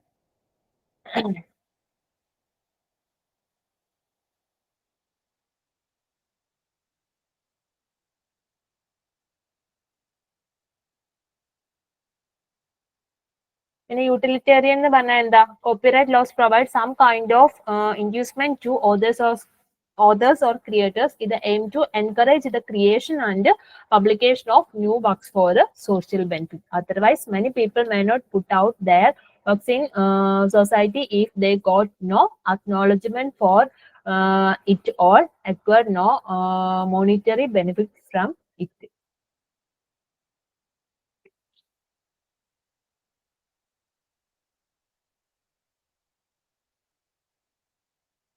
പിന്നെ കോപ്പിറൈറ്റിന്റെ ഹിസ്റ്ററി ഒക്കെ ഇവിടെ പറഞ്ഞിട്ടുണ്ട്. ഒരു തവണ എക്സാമിന് ചോദിച്ചിട്ടുണ്ട് കോപ്പിറൈറ്റ് ഹിസ്റ്ററി എഴുതാൻ വേണ്ടിയിട്ട്. അപ്പം ജസ്റ്റ് അതൊന്ന് വായിച്ചു വെക്കുക എല്ലാവരും കേട്ടോ. The history of copyright protection actually emerged with the invention of printing machine by Johannes Gutenberg in Germany around പറഞ്ഞിട്ട് കൊടുത്തിരിക്കുന്നുണ്ട് എന്താണെന്നുള്ളത്. 4040 which made duplication of literary work possible as mechanical process, therefore enabling with the ease of copywriting of others' work. Earlier everything has written by hand, making any kind of duplication a very tedious process. അപ്പൊ എന്താ നമ്മള് ഈ പറഞ്ഞ വർക്കുകളൊക്കെ എന്താണ് computerised ആയില്ലേ, electrically വന്നപ്പോഴാണ് ഇതേപോലുള്ള കോപ്പിറൈറ്റ് ഇഷ്യൂസ് ഒക്കെ വരാൻ വേണ്ടിയിട്ട് തുടങ്ങിയത്. അപ്പം അതിനു മുന്നേ എന്തായിരുന്നു? നമ്മൾ ഹാൻഡ് റിട്ടൺ ആയിരുന്നു. അപ്പൊ എന്താ അതിന്റെ കോപ്പി എടുക്കാന്ന് പറയുന്നത് എന്താ ഡിഫിക്കൾട്ട്. അപ്പൊ ഹാൻഡ് റിട്ടൺ ആയിരുന്ന സമയത്ത് കോപ്പി എടുക്കത്തില്ല. ഇപ്പൊ ഇവിടെ പറയുന്നത് earlier everything has written by hand, making any kind of duplication is very tedious process. Also the handwritten would be different, so handwriting would be different, so it would be easy to catch the പ്രീറ്റൻഡർ എന്നാണ് പറഞ്ഞിരിക്കുന്നത്. അപ്പൊ എന്താണ് നമ്മുടെ ഈ hand writing വെച്ചിട്ട് വരുമ്പോഴേക്കും നമുക്ക് എന്താ അത് കോപ്പിറൈറ്റ് എന്ന് പറയുന്നത് അവിടെ കുറച്ച് ഡിഫിക്കൽട്ട് ആയിട്ടുള്ള ഒരു കാര്യമായിരുന്നു എന്നാണ് പറഞ്ഞിരിക്കുന്നത്. പക്ഷെ ഇന്നിപ്പം നമ്മളെല്ലാം ഇങ്ങനെ എന്താ ഇലക്ട്രോണിക്കലി നമ്മൾ ചെയ്യുന്നത് കൊണ്ട് ഈ ഇഷ്യൂസ് ഒക്കെ ഒത്തിരി കൂടുതലായിട്ടായിരിക്കും വരുന്നത്. അപ്പം ഇന്നത്തെ കാലത്ത് നമ്മുടെ എന്താ ഈ പ്രസന്റ് ടൈമിൽ ഈ കോപ്പിറൈറ്റിന് അത്രയും എന്തുണ്ട് അതിന്റെ ആവശ്യം ഇന്ന് അത്രയും ഉണ്ടെന്നുള്ളതാണ് പറയുന്നത് കേട്ടോ.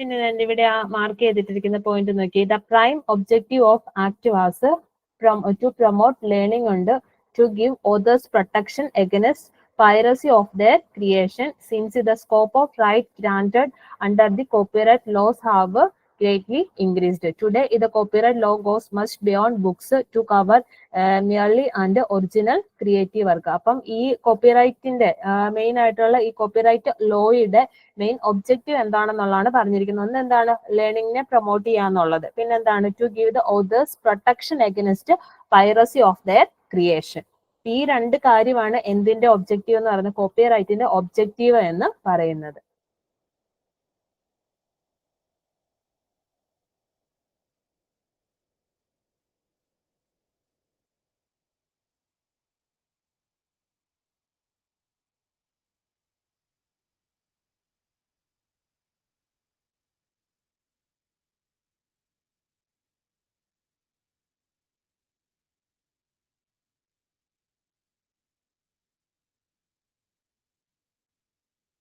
പിന്നെ ഇത് main features of copyright act എന്തൊക്കെയാണെന്ന് പറഞ്ഞിട്ടുണ്ട്. Copyright in the act of creation and act of publishing. പിന്നെ എന്താണ് the term of copyright was extend to life of author and 50 years beyond that.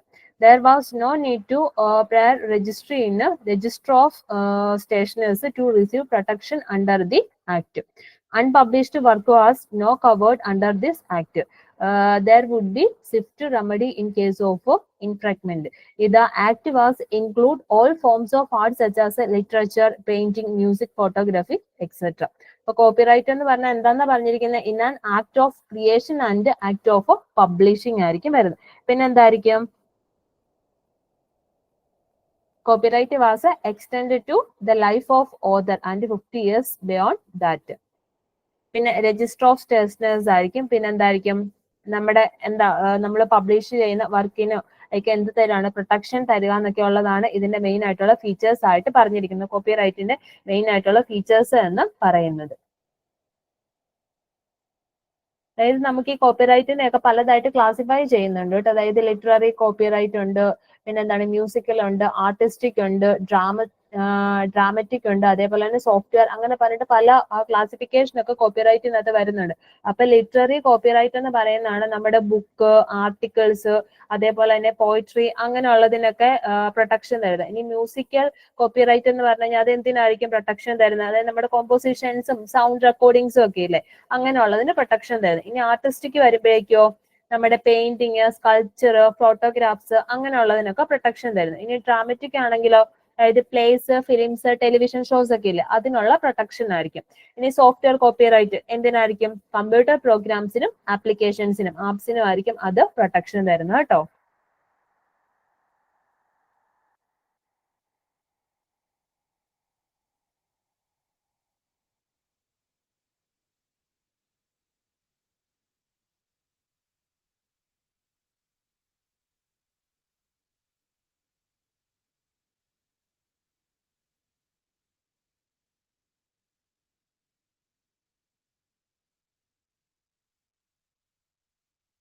Work protected in India എന്ന് പറഞ്ഞിട്ട് തന്നിരിക്കുന്നുണ്ട്. ഇത് copyright act 1957 supported by the copyright rules 1958 is governing law for copyright protection in India. Substantial amendments were carried out to the Copyright Act in 2012. Under the Copyright Act 1957, the term work include any artistic work which could be literary creation, painting, a piece of sculpture, a drawing, and engraving, a photograph, a work of architecture, an artistic craftsmanship, dramatic work, and so on. ഇപ്പൊ ഞാൻ പറഞ്ഞ കാര്യങ്ങൾ അത് എന്നാ വന്നത് ഇന്ത്യയിൽ work protection ആണ് അതിനൊക്കെ കിട്ടിയിരിക്കുന്നത് കേട്ടോ. അപ്പൊ പിന്നെ തന്നെ musical work, sound recording, cinematographic film would be come under its purview. With the growth and development of technology, specifically digitalization, there was a requirement for digital copyright law.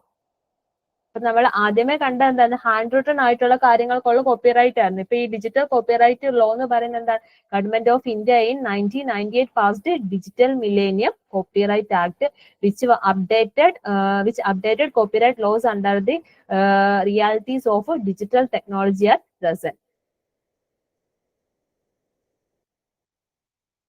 However, it must be noted that not all type of work are subjected to copyright.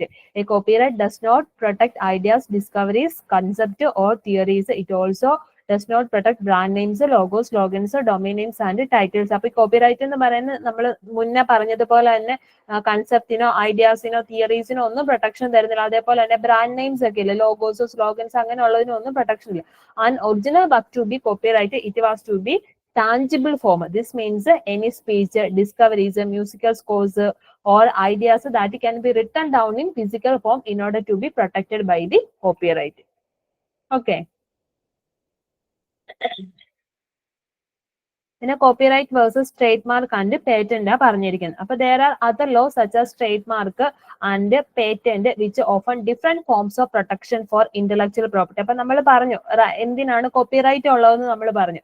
അതിനകത്ത് ചില കാര്യങ്ങൾക്കൊക്കെ എന്തില്ലാന്ന് പറഞ്ഞു, copyright ഇല്ലാന്ന് പറഞ്ഞു. ഇപ്പൊ എന്താണ് നമ്മുടെ ഈ പറഞ്ഞ ഇനത്തിനാണ് ടൈറ്റിൽസിന്, പിന്നെ എന്താണ് സ്ലോഗൻസ്, ലോഗോസിനൊന്നും ബ്രാൻഡ് നെയിംസിനൊന്നും ഈ കോപ്പിറൈറ്റിന്റെ അണ്ടറിൽ അത് പ്രൊട്ടക്ട് ചെയ്യുന്നില്ല എന്ന് പറഞ്ഞു. അപ്പൊ അങ്ങനെയുള്ളിടത്തൊക്കെയാണ് എന്ത് വരുന്നത്, ഈ ട്രേഡ് മാർക്ക് ആൻഡ് പേറ്റന്റ് എന്ന് വരുന്നത്. അപ്പൊ അതിനെപ്പറ്റിയാണ് നെക്സ്റ്റ് പറഞ്ഞിരിക്കുന്നത് കേട്ടോ.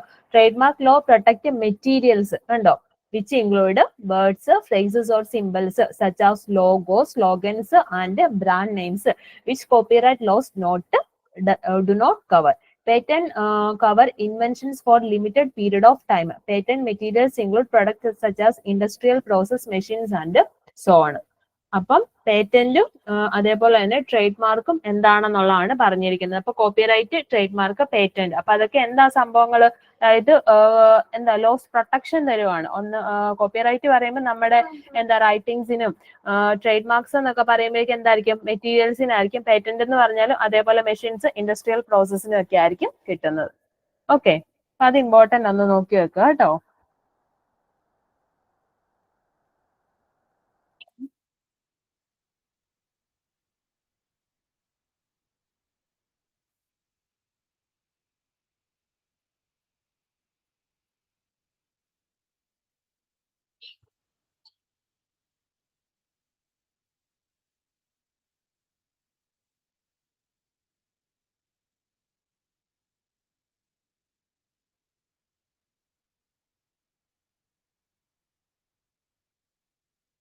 ഹൂ ഓൺസ് എ കോപ്പിറൈറ്റ് എന്നാണ് പറഞ്ഞിരിക്കുന്നത്. അപ്പം ഈ കോപ്പിറൈറ്റ് ആർക്കാണ് കിട്ടുന്നത് എന്നുള്ളതിനെ പറ്റിയാണ് നെക്സ്റ്റ് പറഞ്ഞിരിക്കുന്നത്. അപ്പൊ അത് ആർക്കായിരിക്കും സ്വാഭാവികമായിട്ടും copyright, who owns a copyright ആർക്കായിരിക്കും, ഒറിജിനൽ ക്രിയേറ്റേഴ്സിനായിരിക്കും അതിന്റെ റൈറ്റ്സ് കിട്ടുന്നത്. അപ്പൊ അതിനെ പറ്റിയാണ് നെക്സ്റ്റ് പറഞ്ഞിരിക്കുന്നത് കേട്ടോ.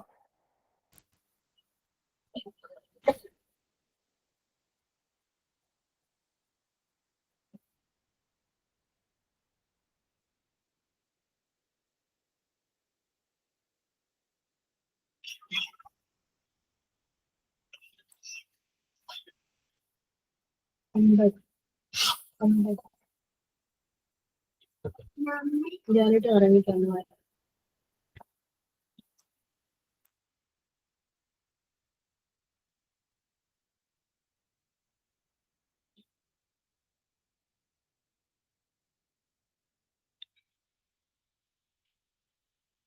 ഓക്കെ, അപ്പൊ ഹൂ ഓൺസ് എ കോപ്പിറൈറ്റിനകത്ത് എന്തൊക്കെയാ പറഞ്ഞിരിക്കുന്നത്? While the copyright law gives the original creators certain exclusive right, it also recognizes that users of the material have certain goals too and allows them to use some aspect of this work without need for a permission. the first owner of copyright will be individual person that created a work.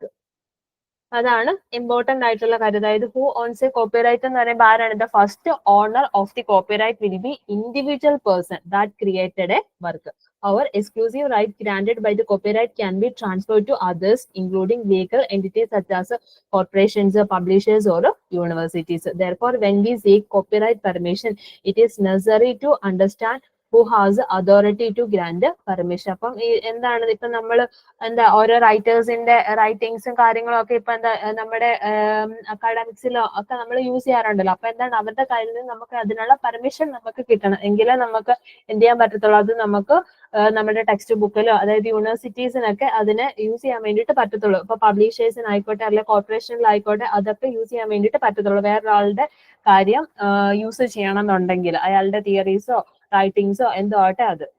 It is important to note that author of the work not be necessarily be copyright holder. For example, the പറഞ്ഞിട്ട് തന്നിരിക്കുന്നുണ്ട്.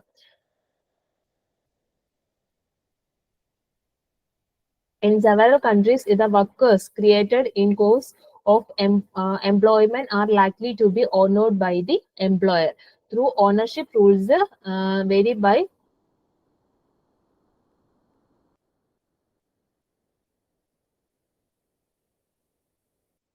countries.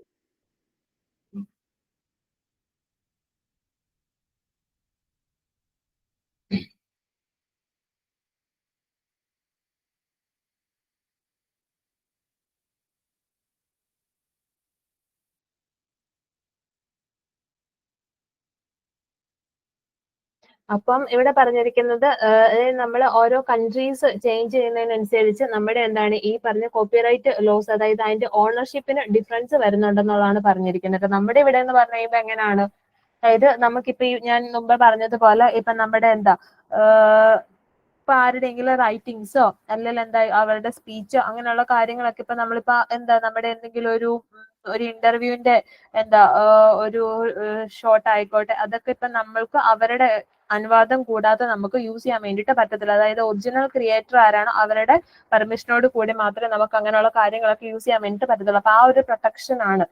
അപ്പം ആ ഒരു copyright എന്ന് പറയുന്ന ആർക്കുള്ളതായിരിക്കും? Original ക്രിയേറ്റർക്കായിരിക്കും എന്ത് കിട്ടുക? ഈ copyright protection എന്ന് പറയുന്നത് കിട്ടുക, ആ ഒരു ഓണർഷിപ്പ് എന്ന് പറയുന്നത് കിട്ടുക. അപ്പം ആ ഒരു പെർമിഷൻ ആ ഒറിജിനൽ കോപ്പി ഓണർ ആരോ അവരുടെ കയ്യിൽ നിന്ന് പെർമിഷൻ ഉണ്ടെങ്കിൽ മാത്രമേ അതേഴ്സിന് അതിനെ യൂസ് ചെയ്യാൻ വേണ്ടിയിട്ട് പറ്റത്തുള്ളൂ. അത് പല കൺട്രീസ് ചേഞ്ച് ചെയ്യുന്നതിനനുസരിച്ച് ഈ ഒരു കാര്യത്തിന് വ്യത്യാസം വരുമെന്നുള്ളതാണ് ഇവിടെ പറയുന്നത്.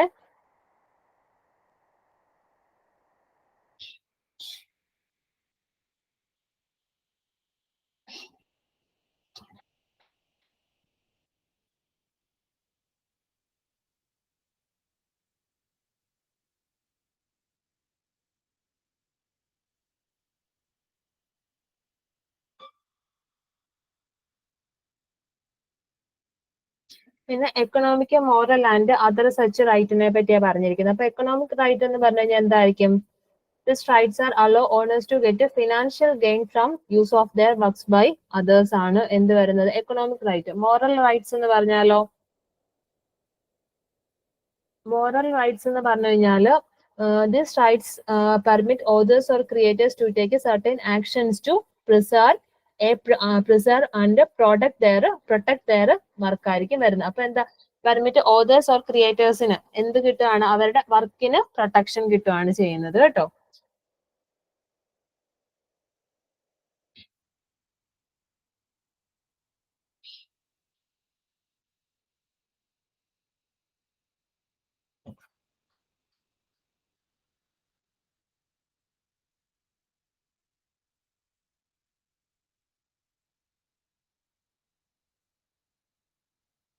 ഓക്കെ, പിന്നെ നമുക്ക് വരുന്നത് പ്ലഗരിസം ആണ്. അപ്പൊ ഈ പ്ലഗരിസം എന്ന് പറഞ്ഞു കഴിഞ്ഞാൽ എന്താ?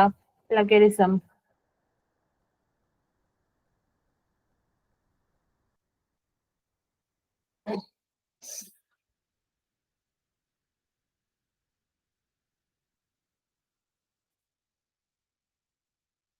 അതായത് plagiarism is a act of presenting someone else work, ideas or words as one's own without proper acknowledgement or credit. അതായത് നമ്മളിപ്പോ ആരുടെയെങ്കിലും വർക്കോ ഐഡിയാസോ അല്ലെങ്കിൽ എന്താ റൈറ്റിങ്സോ ഒക്കെ ഇപ്പൊ നമുക്ക് വേറെ ആരുടെയെങ്കിലും എന്താ ഈ പറഞ്ഞ കാര്യങ്ങളൊക്കെ യൂസ് ചെയ്യണമെന്നുണ്ടെങ്കിൽ നമ്മൾ പെർമിഷൻ എടുത്തിരിക്കണം, അല്ലെങ്കിൽ നമ്മൾ അക്നോളജ്മെന്റ് കൊടുത്തിരിക്കണം. ഇല്ലാന്നുണ്ടെങ്കിൽ എന്താണ് അതെന്ന് പറഞ്ഞു കഴിഞ്ഞാൽ എന്താ വയലേഷൻ ആണെന്നാണ് പറയുക. അപ്പം അങ്ങനെ നമ്മൾ എന്താ പ്രോപ്പർ ആയിട്ടുള്ള അക്നോളജ്മെന്റ് ഇല്ലാതെ നമ്മൾ യൂസ് ചെയ്യുകയാണ് വേറെ ആരുടെയെങ്കിലും വർക്സിനെയോ ഐഡിയാസിനെയോ വേർഡ്സിനെയോ ഒക്കെ, അതിനെയാണ് നമ്മൾ എന്താന്ന് പറയുന്നത് പ്ലഗരിസം എന്ന് പറയുന്നത്. അപ്പൊ അതിന്റെ ഡെഫിനേഷൻ വരുമ്പോൾ എങ്ങനെ പറയാം? Plagiarism is the act of presenting someone else works, ideas or words as one's own without proper acknowledgement or credit.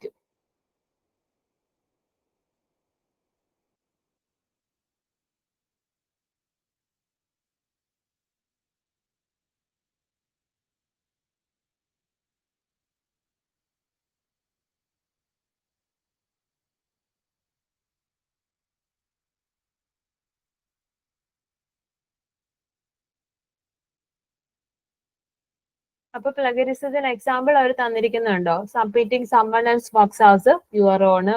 ഇല്ല, അതൊക്കെ നമ്മൾ സ്കൂളിലും കോളേജിലൊക്കെ നമ്മൾ ഈ പറഞ്ഞ കാര്യങ്ങളൊക്കെ നമ്മൾ ചെയ്യാറുണ്ട്. അതായത് വേറെ ആരുടെയെങ്കിലും അസൈൻമെന്റ് ഒക്കെ, ഇപ്പൊ നിങ്ങളുടെ കാര്യമൊക്കെ പറയുകയാണെന്നുണ്ടെങ്കിൽ അസൈൻമെന്റ് ഒക്കെ കോപ്പി അടിച്ച് വെക്കാറില്ലേ?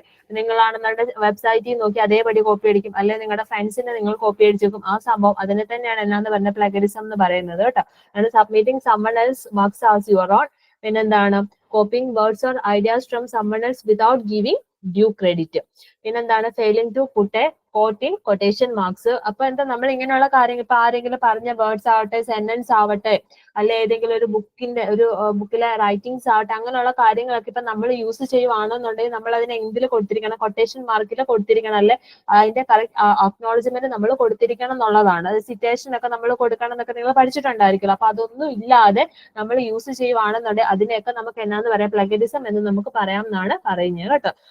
പിന്നെ എന്താണ് giving incorrect information about source of quotation. അതായത് ഇപ്പൊ നമ്മളിപ്പോ ഈ പറഞ്ഞതുപോലെ സെന്റൻസുകളൊക്കെ കറക്റ്റ് പ്രോപ്പർ ആയിട്ട് കൊടുത്തെങ്കിൽ ഇൻകറക്റ്റ് ആയിട്ടാണ് നമ്മൾ കൊടുത്തിരിക്കുന്നതെന്ന് ഇരിക്കട്ടെ, അതും എന്താണ് പ്ലഗരിസത്തിനകത്ത് വരുന്നത്. പിന്നെ ചേഞ്ചിങ് വേർഡ്സ് ബട്ട് കോപ്പിംഗ് ഇത് sentence structure of course source without giving credit. Copying so many words or ideas from particular source it make up the majority of your work whether you give up credit or not.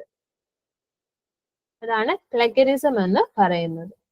ഇപ്പൊ പ്ലഗരിസത്തിനെ നമ്മൾ പലതായിട്ട് classify ചെയ്യുന്നുണ്ട് കേട്ടോ. അപ്പൊ അതിനകത്ത് എന്തൊക്കെ ക്ലാസിഫിക്കേഷനാണ് വന്നിരിക്കുന്നത്? ഒന്ന് accidental classification, accidental വരുന്നുണ്ട്.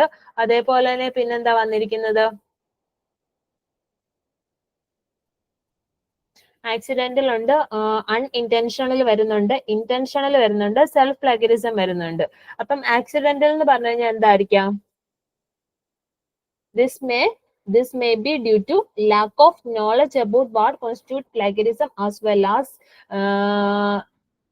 faulty understanding of citation or referencing style being practiced your university or college. അതായത് നിങ്ങൾക്ക് പഠിക്കുമ്പോൾ വേർഡിനകത്തൊക്കെ നിങ്ങൾ പഠിക്കുമ്പോൾ വേർഡില്ല നമ്മുടെ മൈക്രോസോഫ്റ്റ് വേർഡിനകത്തൊക്കെ നിങ്ങൾ സിറ്റേഷൻ കൊടുക്കുന്നത് എങ്ങനെയാണെന്നൊക്കെ നിങ്ങൾ പഠിച്ചിട്ടുണ്ടായിരിക്കും. അപ്പൊ അത് പ്രോപ്പർ ആയിട്ട് നിങ്ങൾക്ക് പറഞ്ഞു തരാത്തതിന്റെ പിഴവ് മൂലമോ അല്ലെങ്കിൽ നിങ്ങൾക്ക് ഈ പറഞ്ഞ അക്നോളജ് കൊടുക്കുന്നത് എങ്ങനെയാണെന്ന് അറിയാത്തത് മൂലമോ ഒക്കെ ഉണ്ടാവുന്ന ടൈപ്പ് ഓഫ് മിസ്റ്റേക്കിനാണ് നമ്മൾ എന്നാന്ന് പറയുന്നത് ആക്സിഡന്റൽ പ്ലഗരിസം എന്ന് നമ്മൾ പറയുന്നത്.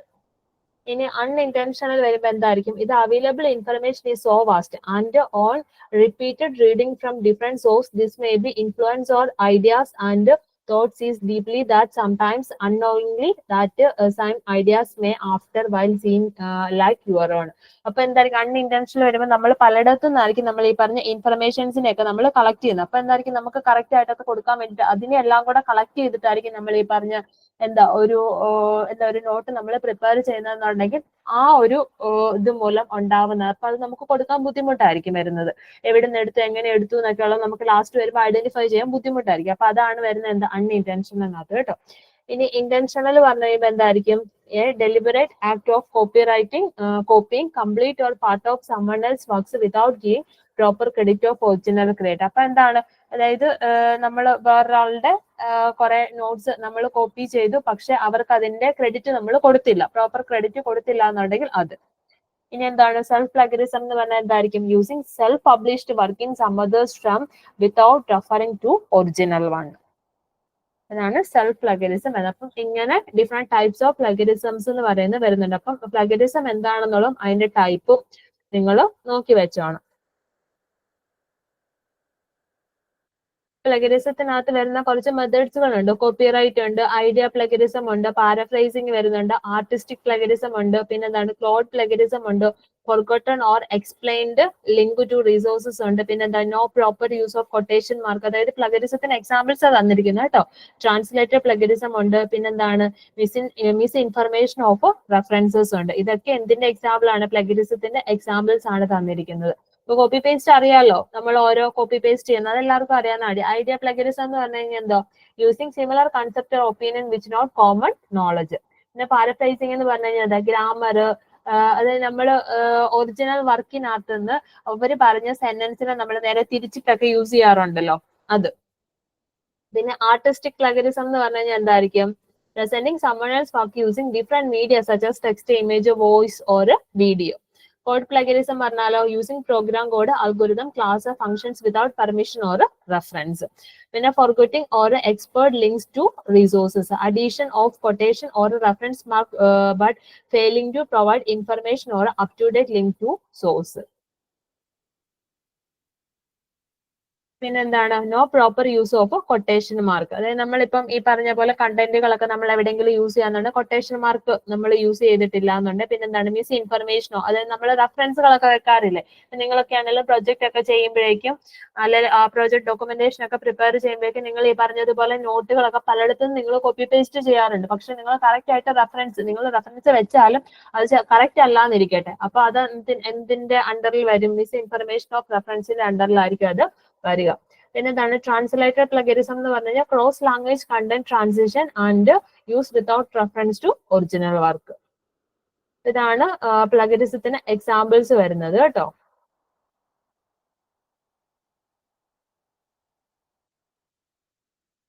ഓക്കെ, പിന്നെ പറഞ്ഞിരിക്കുന്ന what need to be acknowledged. അപ്പൊ ഈ അക്നോളജ്ഡ് എന്ന് പറഞ്ഞു കഴിഞ്ഞാൽ എന്താ സംഭവം?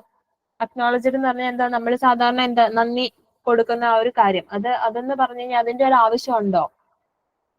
അപ്പം അതിനെപ്പറ്റിയാണ് നമ്മൾ ഇപ്പോഴും കണ്ടത്. അതായത് നമ്മൾ ഇപ്പം വേറൊരാളുടെ വർക്കോ കാര്യങ്ങളോ ഒക്കെയാണ് നമ്മൾ യൂസ് ചെയ്യുന്നത് എന്നുണ്ടെങ്കിൽ നമ്മൾ എന്തായിരിക്കണം? നമ്മൾ മസ്റ്റ് ആയിട്ട് ഒന്നെങ്കിൽ അക്നോളജ് നമ്മൾ കൊടുത്തിരിക്കണം. അല്ലാന്നുണ്ടെങ്കിൽ എന്താണ് ഈ പറഞ്ഞതുപോലെ നമ്മൾ യൂസ് ചെയ്യുന്ന സെന്റൻസ് ആയിക്കോട്ടെ അതിന് നമ്മൾ കൊട്ടേഷൻ മാർക്കിൽ അങ്ങനെയൊക്കെ നമ്മൾ കൊടുത്തിരിക്കണം. അല്ലാന്നുണ്ടെങ്കിൽ അതെന്താണ്? അത് ലീഗലി വയലേഷൻ ആണ് എന്നുള്ളതാണ് പറഞ്ഞിരിക്കുന്നത് കേട്ടോ.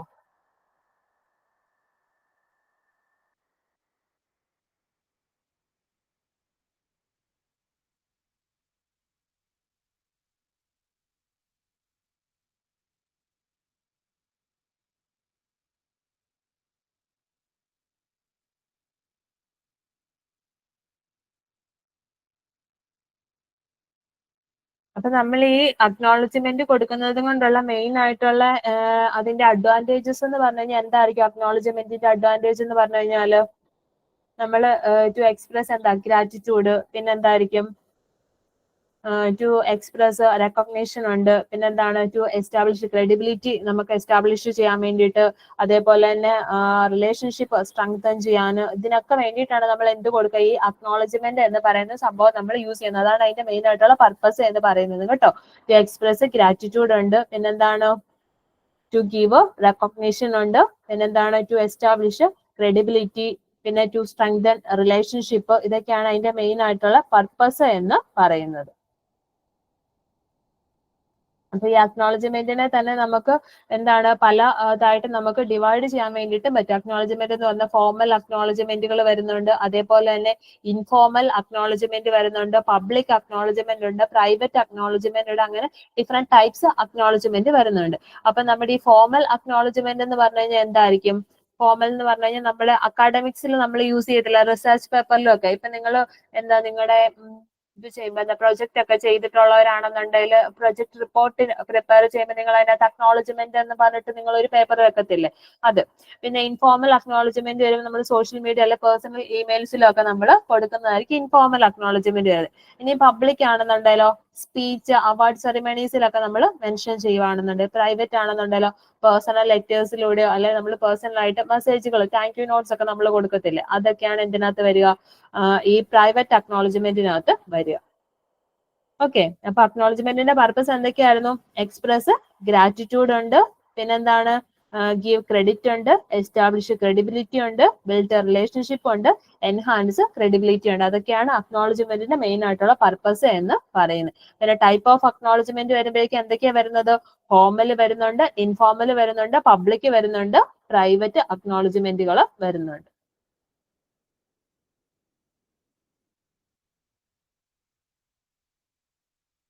അപ്പം ഇത്രയൊക്കെയാണ് നമുക്ക് ഇതിനകത്ത് വരുന്നത്. അപ്പം ഈ ഒരു യൂണിറ്റിൽ എന്താണ് എത്തിക്സ് എന്നുള്ളതും എന്താണ് പ്ലഗറിസം എന്നുള്ളതും നോക്കി വെച്ചാണ് കേട്ടോ. ഇതിനകത്ത് എന്നൊക്കെയാണ് തിയറീസ് ചോദിക്കാൻ സാധ്യതയുള്ളത്. ഇതിനകത്തേക്കല്ല കുറച്ച് തിയറീസ് പറഞ്ഞിരിക്കുന്നത്. അപ്പൊ എന്താണ് കോപ്പിറൈറ്റ് എന്നുള്ളതും, കോപ്പിറൈറ്റ് ഇല്ല, നമ്മൾ കോപ്പിറൈറ്റും അതേപോലെ തന്നെ പ്ലഗറിസും ഇതിനകത്തൊന്ന് നോക്കി വെച്ചാണ് കേട്ടോ. ഇമ്പോർട്ടന്റ് ആയിട്ട് വരുന്ന 2 ടോപ്പിക്കുകൾ ഇതിനകത്ത്. അപ്പൊ ഇത്രയാണ് നമ്മുടെ യൂണിറ്റുകൾ വരുന്നത്. അപ്പൊ നമുക്കിനി ബാക്കി ക്വസ്റ്റ്യൻ പേപ്പേഴ്സ് ഒന്ന് നോക്കാമേ.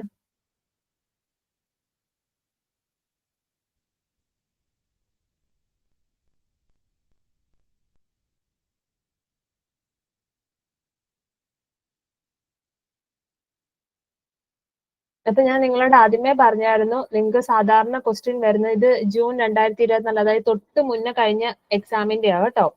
ജൂൺ 2024 ക്വസ്റ്റ്യൻ പേപ്പർ ഇത്. അപ്പം ഇതിനകത്ത് നോക്കി, ഇതിനകത്ത് മാത്രമല്ല ഞാൻ മുൻപ് ഓപ്പൺ ചെയ്തിട്ടതിനകത്ത് എല്ലാത്തിനകത്തും നോക്കിക്ക് ആദ്യമത്തെ ക്വസ്റ്റ്യൻ എന്ന് പറയുന്നത് എന്താണ്? ഒരു പാരഗ്രാഫാ തന്നിരിക്കുന്നത്, കണ്ടോ? ഇതേപോലെ പാസേജ് തരുമോ? ഈ പാസേജിനെ ബേസ് ചെയ്തിട്ടായിരിക്കും ക്വസ്റ്റ്യൻ വന്നിരിക്കുന്നത്. ഈ പാസേജിനെ ബേസ് ചെയ്തിട്ട് കണ്ടോ, ABCD എന്ന് പറഞ്ഞ ക്വസ്റ്റ്യൻസ് വന്നിരിക്കുന്നുണ്ട്. ഇതിനെ ഡിപ്പെൻഡ് ചെയ്തിട്ടാണ് കൂടുതൽ ക്വസ്റ്റ്യൻസ് വന്നിരിക്കുന്നത്. അപ്പം ഇത് മാർക്കൊക്കെ അറിയാലോ, മാക്സിമം 50 മാർക്കേ ഉള്ളൂ. 2 hours എക്സാം ഉള്ളത്. അപ്പം ഇങ്ങനെ ഒരു പാരഗ്രാഫ് തരും. അപ്പൊ ആദ്യമേ ക്വസ്റ്റ്യൻ പേപ്പർ കിട്ടുമ്പോഴേ നിങ്ങൾ എന്നാ ചെയ്യുക? ക്വസ്റ്റ്യൻസ് വായിച്ചു നോക്കുക. അതായത് പാരഗ്രാഫ് വായിക്കുന്നതിന് മുന്നേ പാരഗ്രാഫിന്റെ താഴെ തന്നിരിക്കുന്ന ക്വസ്റ്റ്യൻസ് ഇല്ലേ, അത് വായിച്ചു നോക്ക്. അത് വായിച്ചു നോക്കിയിട്ട് നിങ്ങൾ പാരഗ്രാഫ് നല്ലപോലെ അപ്പൊ നിങ്ങൾക്ക് എന്താണ്, ക്വസ്റ്റ്യനെ കണക്ട് ചെയ്തിട്ട് നിങ്ങൾക്ക് ഇതിനകത്ത് നിന്ന് ആൻസർ കണ്ടുപിടിക്കാൻ കുറച്ചും കൂടി ഈസി ആയിരിക്കും. അത് ഓരോരുത്തരുടെ ഇത് എളുപ്പത്തിനനുസരിച്ച് ചെയ്താൽ മതി കേട്ടോ. ചിലർക്ക് അതായിരിക്കും കുറച്ചും കൂടി ഈസി, അതുകൊണ്ട് അങ്ങനെ പറഞ്ഞതേ ഉള്ളൂ. അപ്പം എല്ലാ പ്രാവശ്യവും ഇങ്ങനെ തന്നെയാണ് ക്വസ്റ്റ്യൻസ് വരിക കേട്ടോ. ആദ്യമേ എന്താണ്, ഒരു പാരഗ്രാഫ് തരും, അതിനെ റിലേറ്റ് ചെയ്ത് ക്വസ്റ്റ്യൻസ് എഴുതാനായിരിക്കും വരിക. ഓക്കെ, അപ്പൊ നമുക്ക് ഇതിനകത്ത്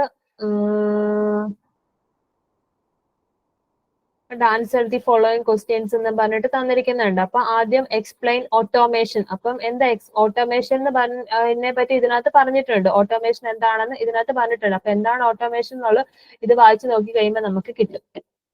അപ്പൊ അതവിടെ പറഞ്ഞു കൊടുക്കുക. അപ്പൊ ക്വസ്റ്റ്യൻസ് നിങ്ങൾ മനസ്സിരുത്തി ആദ്യമേ വായിക്കുക, എന്നിട്ട് നിങ്ങൾ ഈ പാരഗ്രാഫിലേക്ക് കടക്കുക. 1-2 ക്വസ്റ്റ്യൻസ് നിങ്ങൾ ചെയ്തിട്ട് പോവുകയാണെങ്കിൽ കുറച്ചും കൂടെ എളുപ്പമായിരിക്കും.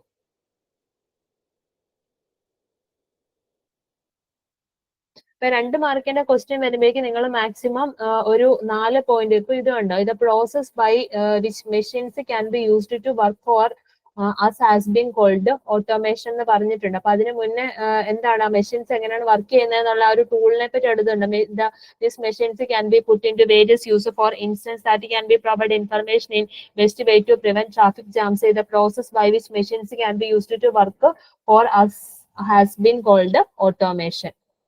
ഓട്ടോമേഷന്റെ ഡെഫിനേഷൻ അവിടെ തന്നിട്ടുണ്ട്. അപ്പൊ ഇങ്ങനെ നോക്കി കഴിയുമ്പോൾ നിങ്ങൾക്ക് കുറച്ചും കൂടെ എളുപ്പമായിരിക്കും കേട്ടോ അറ്റൻഡ് ചെയ്യാൻ വേണ്ടിയിട്ട്. ഓക്കെ, അപ്പൊ അതേപോലെ കണ്ടോ, why cannot computers lead independent live or rule of world? Give 2 reasons ആണ് പറഞ്ഞിരിക്കുന്നത്. പിന്നെ എന്താണ്, why are sir Leon's views on automation? What are the sir Leon's views on automation? പിന്നെ give the meaning of following phrases. Controlled by machine, rule the world. അപ്പൊ എന്തെങ്ങനെ ഇതേപോലെ 2 statement തന്നിട്ടുണ്ട്, 2 phrase തന്നിട്ടുണ്ട്. അപ്പൊ ഫ്രേസിന്റെ മീനിങ് എന്താണെന്ന് നമ്മൾ എവിടുന്ന് കൊടുക്കണം? നമ്മൾ അതിനകത്ത് നോക്കി പാരഗ്രാഫിനെ ഡിപ്പെൻഡ് ചെയ്തിട്ട് കൊടുക്കണം. പിന്നെ ഇതിനൊരു ടൈറ്റിൽ കൊടുക്കാൻ പറഞ്ഞിട്ടുണ്ട്, അതിന്റെ റീസൺ എഴുതാനും പറയുന്നുണ്ട്. പിന്നെ കണ്ടോ, find word or phrase from the passage that means same as follows എന്ന് പറഞ്ഞു. കണ്ടോ, മേക്ക് പ്രോഗ്രസ്. മേക്ക് പ്രോഗ്രസ് എന്ന് പറഞ്ഞിട്ട് നമുക്ക് ഇവിടെ ഒരു വേർഡ് തന്നിട്ടുണ്ട്. അപ്പം അതിന്റെ ആ മീനിങ് വരുന്ന ഫ്രേസോ അല്ലെങ്കിൽ എന്താണ് അതിന്റെ വേർഡോ നമ്മൾ എവിടെ നിന്ന് കണ്ടുപിടിക്കണം? മേളിലത്തെ പാരഗ്രാഫിനകത്ത് നിന്ന് കണ്ടുപിടിക്കാനാണ് പറഞ്ഞേക്കുന്നത്. അപ്പൊ അതേപോലെ കുറച്ച് വേർഡുകൾ തന്നിരിക്കുക. ക്രിയേഷൻ ഉണ്ട്, പ്രീഷ്യസ് ഉണ്ട്, ഹാവിംഗ് ദ എബിലിറ്റി ഉണ്ട്, അവൈലബിൾ ആസ് അനദർ പോസിബിലിറ്റി ഉണ്ട്, എ ബേ ഓർ കോസ് ഉണ്ട്. അങ്ങനെ ഓക്കെ, പിന്നെന്താണ് സെന്റൻസ് ക്രിയേറ്റ് ചെയ്യാൻ വേണ്ടിയിട്ട് കണ്ടോ, വൈഡ്ലി, കോംപ്ലിക്കേറ്റഡ്, പോസിബിലിറ്റി, കണ്ടീഷൻസ് എന്ന് പറഞ്ഞിട്ട് 3 വേർഡ് തന്നിട്ടുണ്ട്. അതിനെ വെച്ചിട്ട് എന്തോ നമ്മൾ ചെയ്യേണ്ടത്, സെന്റൻസ് നമ്മൾ ക്രിയേറ്റ് ചെയ്യണം. Make A sentence of your on with following words or phrases from the passage. ഓരോന്നിനും ഓരോ മാർക്ക് വെച്ചിട്ട് 4 എണ്ണം ഉണ്ട്. 4 മാർക്കിന്റെ ക്വസ്റ്റ്യൻസ് ആയിട്ടാണ് അത് ചോദിച്ചേക്കുന്നത്. പിന്നെ ഇപ്പൊ ഇതാണ് ഞാൻ പറഞ്ഞ നമ്മൾ ഇതുവരെ പഠിച്ചതിനകത്ത് നിന്നാണ് ഇത്രയും ക്വസ്റ്റ്യൻസ് ചോദിക്കുള്ളൂ സെക്കൻഡ് പാർട്ട്. അപ്പൊ ഇതാണ് ഫസ്റ്റ് പാർട്ട് വരുന്നത്. എല്ലാത്തിന്റെ ഫസ്റ്റ് പാർട്ട് എന്ന് പറയുന്നത് ഇതേപോലെ തന്നെ കേട്ടോ. ഇതിപ്പോ 2023, ഓക്കെ, 2023 ക്വസ്റ്റ്യൻ ആണ്. 2024 ഇത് കണ്ടോ, ഇതേമാതിരി തന്നെ ഒന്നാമത്തെ ക്വസ്റ്റ്യൻ കണ്ടോ. ഒന്നാമത്തെ ക്വസ്റ്റ്യൻ തന്നെ പാസേജ് റീഡ് ചെയ്തിട്ട് അതിനെ വെച്ചിട്ട് ക്വസ്റ്റ്യൻ ആണ് ചോദിച്ചിരിക്കുന്നത്. ഇവിടെ വേറെ എന്തോ bullet train considered as a dream project, why bullet train considered as a dream project, അങ്ങനെ ക്വസ്റ്റ്യൻസ് ആണ് ചോദിച്ചിരിക്കുന്നത്. ഉണ്ടോ, എല്ലാത്തിനകത്തും പറയുന്നുണ്ട് കേട്ടോ ഒരു appropriate topic for the passage.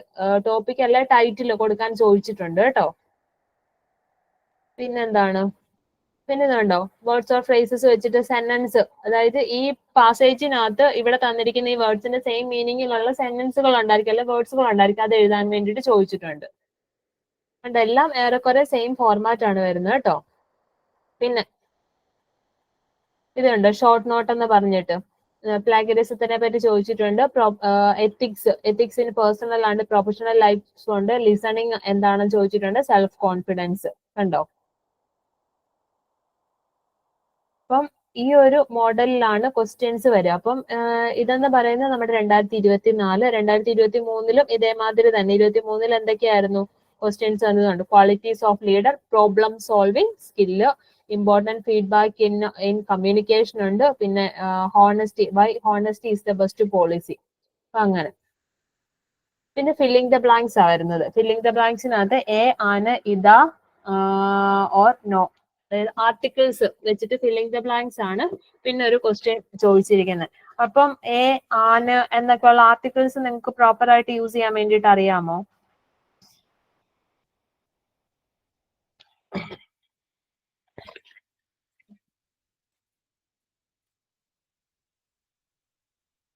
എയും ആനും ദായും.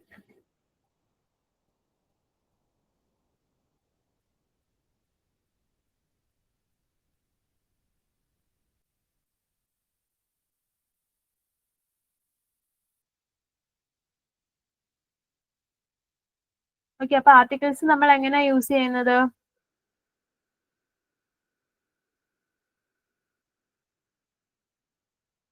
അതായത് നമ്മുടെ കൺസോണന്റ് സൗണ്ട്, വൊവൽ സൗണ്ട് ഒക്കെ ഇല്ല, അതായത് കൺസോണന്റ് സൗണ്ട് ആണെന്നുണ്ടെങ്കിൽ നമ്മൾ എന്തായിരിക്കും കൊടുക്കുക? എ ആയിരിക്കും നമ്മൾ കൊടുക്കുക. അതായത് a book, a room, a car, a chocolate, അങ്ങനെയൊക്കെയല്ലേ നമ്മൾ പറയുക. ഇനിയിപ്പൊ ആന്ന് പറയുന്നത് എങ്ങനെയായിരിക്കും? അത് വൊവൽ സൗണ്ടിന്റെ കൂട്ടത്തിലായിരിക്കും നമ്മൾ എന്ത് കൊടുക്കുന്നത്? ഈ പറഞ്ഞ ആന്ന് പറയുന്നത് നമ്മൾ കൊടുക്കുന്നത്. അതായത് കൺസോണന്റ് സൗണ്ടിലാണ് നമ്മുടെ നൗൺ എന്ന് പറയുന്നത് തുടങ്ങുന്നത് എന്നുണ്ടെങ്കിൽ നമ്മൾ എന്ത് യൂസ് ചെയ്യും? എ എന്ന് പറയുന്ന ആർട്ടിക്കിൾ ആയിരിക്കും നമ്മൾ യൂസ് ചെയ്യുന്നത്. ഓക്കെ, ഇനി അതേമാതിരി ഈ ആൻ എന്ന് പറയുന്ന ആർട്ടിക്കിൾ നമ്മൾ എവിടെ ആയിരിക്കും യൂസ് ചെയ്യുക? ആൻ എന്ന് പറയുന്ന എവിടെ ആയിരിക്കും നമ്മൾ യൂസ് ചെയ്യുന്നത്? വവ്വൽ സൗണ്ട് ആണ് നമ്മുടെ നൗണിന് വരുന്നതെന്ന് ഇരിക്കട്ടെ. അങ്ങനെയാണെന്നുണ്ടെങ്കിൽ നമ്മൾ എന്ത് യൂസ് ചെയ്യും? ആൻ എന്ന് പറയുന്നത് നമ്മൾ യൂസ് ചെയ്യും.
ഓക്കെ, അപ്പൊ ഇവിടെ ഇതുണ്ട്, ഞാൻ 3 സെന്റൻസ് കൊടുത്തിട്ടുണ്ട്. ഒന്ന് വന്നിരിക്കുന്നത് there is dash elephant in forest. അപ്പം ഈ എന്ന് പറയുന്നത്, അതായത് ഈ എന്ന് പറയുമ്പോൾ എന്തിലായിരിക്കും അത് തുടങ്ങുന്നത്? വൊവൽ സൗണ്ട് ആണോ കൺസോണന്റ് സൗണ്ട് ആണോ അവിടെ വരുന്നത്? വൊവൽ അല്ലേ, എ ഐ ഒ യു വരുമ്പോഴേക്കും. അപ്പൊ അവിടെ എന്ത് നമുക്ക് കൊടുക്കാൻ പറ്റും? ആൻ കൊടുക്കാൻ വേണ്ടിയിട്ട് വരും. അതേപോലെ തന്നെ താഴെ കണ്ട 2 സിമിലർ ആയിട്ടുള്ള സ്റ്റേറ്റ്മെന്റ്, അതായത് ജോൺ ഈസ് ഡാഷ് ഡോക്ടറും ജോൺ ഈസ് ഡാഷ് എഞ്ചിനീയർ എന്ന് കൊടുത്തിട്ടുണ്ട്. അപ്പം ജോൺ ഈസ് ഡോക്ടർ വരുമ്പോഴേക്കും അത് എന്താ വരുന്നത്? കൺസോണന്റ് അല്ലേ വരുന്നത്. അപ്പൊ അവിടെ നമ്മൾ എന്ത് വേണം കൊടുക്കാൻ വേണ്ടിയിട്ട്? എ വേണം കൊടുക്കാൻ വേണ്ടിയിട്ട്. അതേമാതിരി തന്നെ ഈ എഞ്ചിനീയർ വരുമ്പോഴേക്കോ അത് എന്തിലായിരിക്കും വരുന്നത്? എ ഐ ഒ യു, അത് എന്താ, ഒരു വൊവൽ സൗണ്ട് ആണ് വരുന്നത്. അപ്പൊ അവിടെ നമ്മൾ എന്ത് വേണം കൊടുക്കാൻ വേണ്ടിയിട്ട്? ആൻ വേണം കൊടുക്കാൻ. പിന്നെ ഇതാന്ന് പറഞ്ഞിട്ടുള്ള ഒരു ആർട്ടിക്കിൾ വരുന്നുണ്ട്. അപ്പൊ ഇതാന്ന് പറയുന്നത് നമ്മൾ എവിടെ ആയിരിക്കും യൂസ് ചെയ്യുന്നത്? അതായത് നമുക്ക് സ്പെസിഫിക് ആയിട്ട് എന്തെങ്കിലും ഒരു കാര്യം കാണിക്കാൻ വേണ്ടിയിട്ടോ, അതായത് ഒരു തിങ്ങിനെ കാണിക്കാൻ വേണ്ടിയിട്ട് നമ്മൾ യൂസ് ചെയ്യുന്നതാണ് എന്തെന്ന് പറയുന്നത്? ഇതാ എന്ന് പറയുന്നത് കേട്ടോ. അതായത് എന്താ, ഒരു സ്റ്റേറ്റിനെ കാണിക്കാനോ അല്ലെ ഒരു സ്പെസിഫിക് ആയിട്ടുള്ള എന്തെങ്കിലും ഒന്നിനെ കാണിക്കാൻ വേണ്ടിയിട്ട്, റെപ്രസെന്റ് ചെയ്യാൻ വേണ്ടിയിട്ട് നമ്മൾ യൂസ് ചെയ്യുന്ന ആർട്ടിക്കിളിനെയാണ് നമ്മൾ എന്തെന്ന് പറയുന്നത്? ദ എന്ന് പറയുന്നത്. ഈ 3 ഒന്ന് ഓർത്ത് വെക്കുക കേട്ടോ. അപ്പൊ അത് നിങ്ങൾക്ക് ചോദിച്ചിട്ടുണ്ട്, അതുകൊണ്ട് ജസ്റ്റ് ഒന്ന് പറഞ്ഞെന്നുള്ളതേ ഉള്ളൂ. അപ്പൊ ഇവിടെ ആണെങ്കിലും ഇത് കണ്ടോ, എ ഉണ്ട്, ആൻ ഉണ്ട്, ഇതാ ഉണ്ട്, നോ ആർട്ടിക്കിൾ ചോദിച്ചിട്ടുണ്ട്. അപ്പം ഇത് തന്നെ സെയിം ആണ് മിക്കയിടത്തും എക്സാമിന് ചോദിച്ചിരിക്കുന്നത്.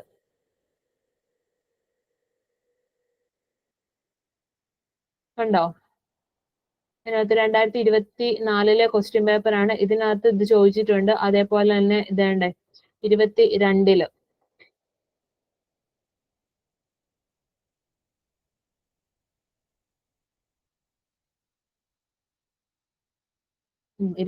വ്യത്യാസമുണ്ട്. നമ്മൾ അന്ന് പഠിച്ചതുണ്ട്. ഏറ്റവും ഓൾദോ ഇൻസ്പയർഡ് അൺലെസ് ബിക്കോസ് എന്നൊക്കെ പറഞ്ഞിട്ടുള്ളതാണ് ചോദിച്ചിരിക്കുന്നത്. നമ്മുടെ എന്താ കണക്റ്റീവ്സ് നമ്മൾ പഠിച്ചില്ലാഞ്ഞോ അത്. അപ്പം അങ്ങനെ ഇതൊന്ന് നോക്കി വെച്ചോണം കേട്ടോ. അപ്പം കൂടുതൽ പ്രാവശ്യം ചോദിച്ച് കണ്ടിട്ടുള്ളത് ആർട്ടിക്കിൾസ് ആണ്. അപ്പൊ ആർട്ടിക്കിൾസ് മസ്റ്റ് ആയിട്ട് നോക്കുക. അതേപോലെ തന്നെ നമ്മൾ എന്തായിരുന്നു സെന്റൻസ് മേക്ക് ചെയ്യാൻ സിമ്പിൾ പ്രസന്റ്, അങ്ങനെ പല സെന്റൻസുകളും, അതേപോലെ തന്നെ നമ്മൾ മോഡൽ വെർബ്സ് ഒക്കെ നമ്മൾ കണ്ടായിരുന്നു. അപ്പൊ അതൊക്കെ അതായത് ഗ്രാമർ സെക്ഷൻസ് ഒക്കെ ഒന്ന് നോക്കിക്കോണം കേട്ടോ.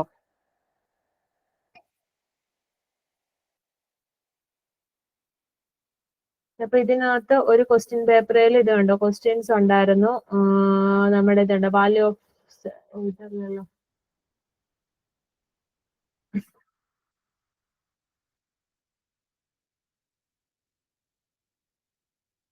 ഇതുണ്ട് collaboration, corporation, presentation skill, ethics at work place. ഇത് ജൂൺ 2022 ക്വസ്റ്റ്യൻ പേപ്പറാ.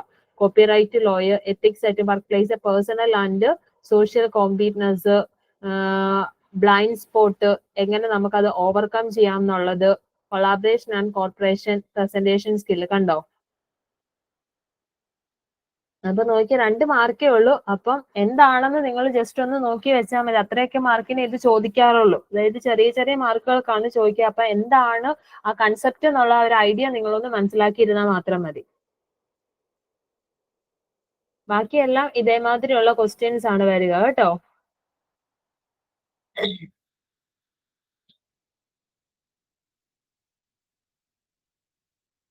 പിന്നെ മിക്ക ക്വസ്റ്റ്യൻസിലും ചോദിച്ചിട്ടുള്ള ഒരു ക്വസ്റ്റ്യൻ എന്ന് പറയുന്നതുണ്ട്, ലെറ്റർ പ്രിപ്പറേഷൻ ചോദിച്ചിട്ടുണ്ട് കേട്ടോ. അപ്പൊ ലെറ്റർ പ്രിപ്പറേഷന് നമ്മൾ ഫസ്റ്റ് യൂണിറ്റ് ആയിരുന്നോ എവിടെ ആയിരുന്നു നമ്മൾ റെസ്യൂമെ ഒക്കെ പ്രിപ്പയർ ചെയ്യാൻ, CV ഒക്കെ പ്രിപ്പയർ ചെയ്യാൻ പഠിച്ചതിനകത്ത് ഇതേപോലെ ലെറ്ററിന്റെ ഒരു മോഡൽ തന്നിട്ടുണ്ടായിരുന്നു. അപ്പം അതൊന്ന് നോക്കി വെച്ചോണം കേട്ടോ, ആ ലെറ്റർ എങ്ങനെ പ്രിപ്പയർ ചെയ്യാന്നുള്ളത്. കാരണം ലെറ്റർ പ്രിപ്പറേഷൻ മിക്ക ക്വസ്റ്റ്യൻസിലും ലാസ്റ്റ് ക്വസ്റ്റ്യൻ എന്ന് പറയുന്ന ലെറ്റർ പ്രിപ്പയർ ചെയ്യാൻ വേണ്ടിയിട്ടുള്ളതാ. അതുകൊണ്ട് അതും കൂടെ ഒന്ന് നോക്കിക്കോണം, എങ്ങനെ ലെറ്റർ കറക്റ്റ് ആയിട്ട് പ്രിപ്പയർ ചെയ്യാമെന്നുള്ളത്. അപ്പൊ അതിന്റെ ഫോർമാറ്റിനും ഒക്കെ മാർക്കുള്ളതാണ്. അതുകൊണ്ട് അത് സ്കിപ്പ് ചെയ്യരുത്. 3 ആണ്, യൂണിറ്റ് 3 ജോബ് ആപ്ലിക്കേഷൻ. ഇത് ഇതാണ്ട് ഇതിനകത്ത്, അതായത് നിങ്ങളുടെ 3ാമത്തെ യൂണിറ്റിനകത്ത് ലെറ്റർ ഓഫ് ആപ്ലിക്കേഷൻ എന്ന് പറഞ്ഞിട്ട് ഒരു ലെറ്റർ ഫോർമാറ്റ് ഒക്കെ തന്നിട്ടുണ്ട്. ഇതൊന്ന് നോക്കി വെച്ചോണം കേട്ടോ. നിങ്ങൾ ഈ ഫോർമാറ്റ് ഒന്ന് പഠിച്ചു വെച്ചാൽ മതി. അപ്പം ഓരോ സെക്ഷനിൽ എങ്ങനെയാണ് എന്നൊക്കെ ഉള്ളത് ഒന്ന് നോക്കി വെക്കാം. എന്തൊക്കെ, അതായത് ആദ്യമേ അറിയാലോ ഫ്രം ടു അഡ്രസ്, പിന്നെന്താണ് ഇപ്പം ചിലപ്പം ഹെഡിങ് വേണമെങ്കിൽ നമുക്ക് കൊടുക്കാം അങ്ങനെ. അപ്പൊ ആ ലെറ്ററിന്റെ ടൈപ്പ് അനുസരിച്ച്, പിന്നെ സല്യൂട്ടേഷന്, ഗ്രീറ്റിംഗ്സ് അറിയാലോ. അപ്പം എന്ത് ലെറ്റർ ആണോ അതിനെ കറസ്പോണ്ടിങ് അത് എഴുതാൻ വേണ്ടിയിട്ട് നിങ്ങൾ നോക്കി വെക്കുക. ഇൻട്രൊഡക്ഷൻ പാർട്ട്, പിന്നെന്താ കൺക്ലൂഷൻ ഉണ്ടായിരിക്കണം, സമ്മറി ഉണ്ടായിരിക്കണം, അതൊക്കെ അറിയാലോ. അപ്പൊ അങ്ങനെ അത് പ്രിപ്പയർ ചെയ്യാൻ വേണ്ടി ഒരു ലെറ്റർ ഫോർമാറ്റും കൂടെ നോക്കിക്കോണം. ഇവിടെ ആണെങ്കിലും കണ്ടു, you ordered an iPad on online retail service, you received a defective piece, draft a letter to the head of the consumer events of that organization indicating this and request for replacement the product. കണ്ടോ, ഇങ്ങനെയുള്ള questions ഉറപ്പാണ്.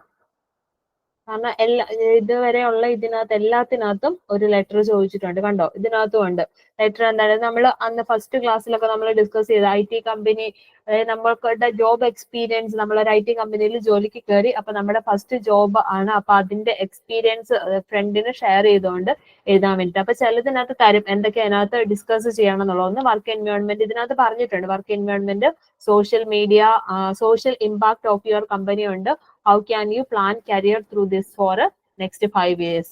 അപ്പൊ അങ്ങനെ തരും. അപ്പൊ അങ്ങനെ തന്നിട്ടുണ്ട്, അതിനെ വെച്ചിട്ട് എഴുതാം. ഇല്ലാന്നുണ്ടെങ്കിൽ അങ്ങനെ.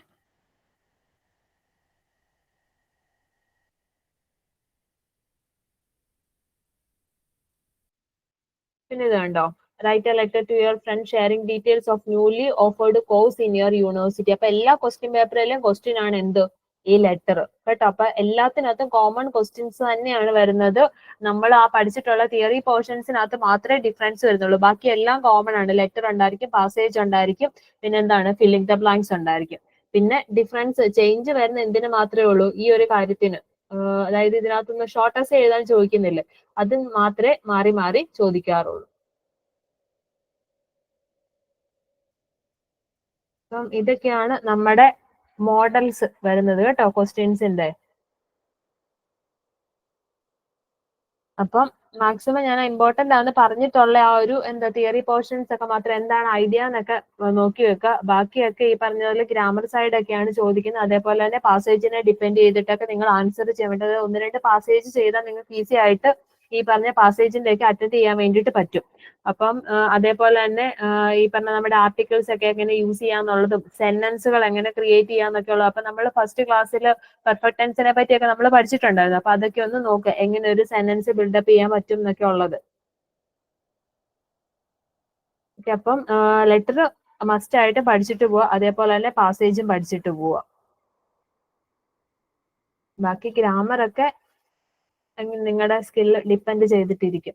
ഗ്രാമർ സൈഡ് ഒക്കെ വരുമ്പോഴേക്കും പറ്റുന്ന പോലെ പഠിക്കുക. ഗ്രാമർ ഇപ്പൊ ഒത്തിരി ഉണ്ട്. അപ്പം ഇതിനകത്ത് നിന്ന് ഇപ്പൊ ചോദിച്ചിരിക്കുന്ന മോഡൽ വെച്ചിട്ട് നിങ്ങൾക്ക് പറ്റുന്നത് നിങ്ങൾ നോക്കിയിട്ട് പോകും. ഈ പറഞ്ഞതുപോലെ കണക്റ്റീവ്സും അതേപോലെ തന്നെ ആർട്ടിക്കിൾസും പിന്നെന്താണ് നമ്മുടെ മോഡൽ വർക്ക്സ്, കൂടുതലും കണക്റ്റീവ്സ് ആണ് ചോദിക്കാറ് കേട്ടോ. കണക്റ്റീവ്സും ആർട്ടിക്കിൾസും ആണ് വരുന്നത്. അപ്പൊ അതിന് രണ്ടിനും പ്രാധാന്യം കൊടുത്ത് അത് രണ്ടെണ്ണം ഒന്ന് നോക്കിയിട്ട് പോവാം വരുന്നതൊക്കെ.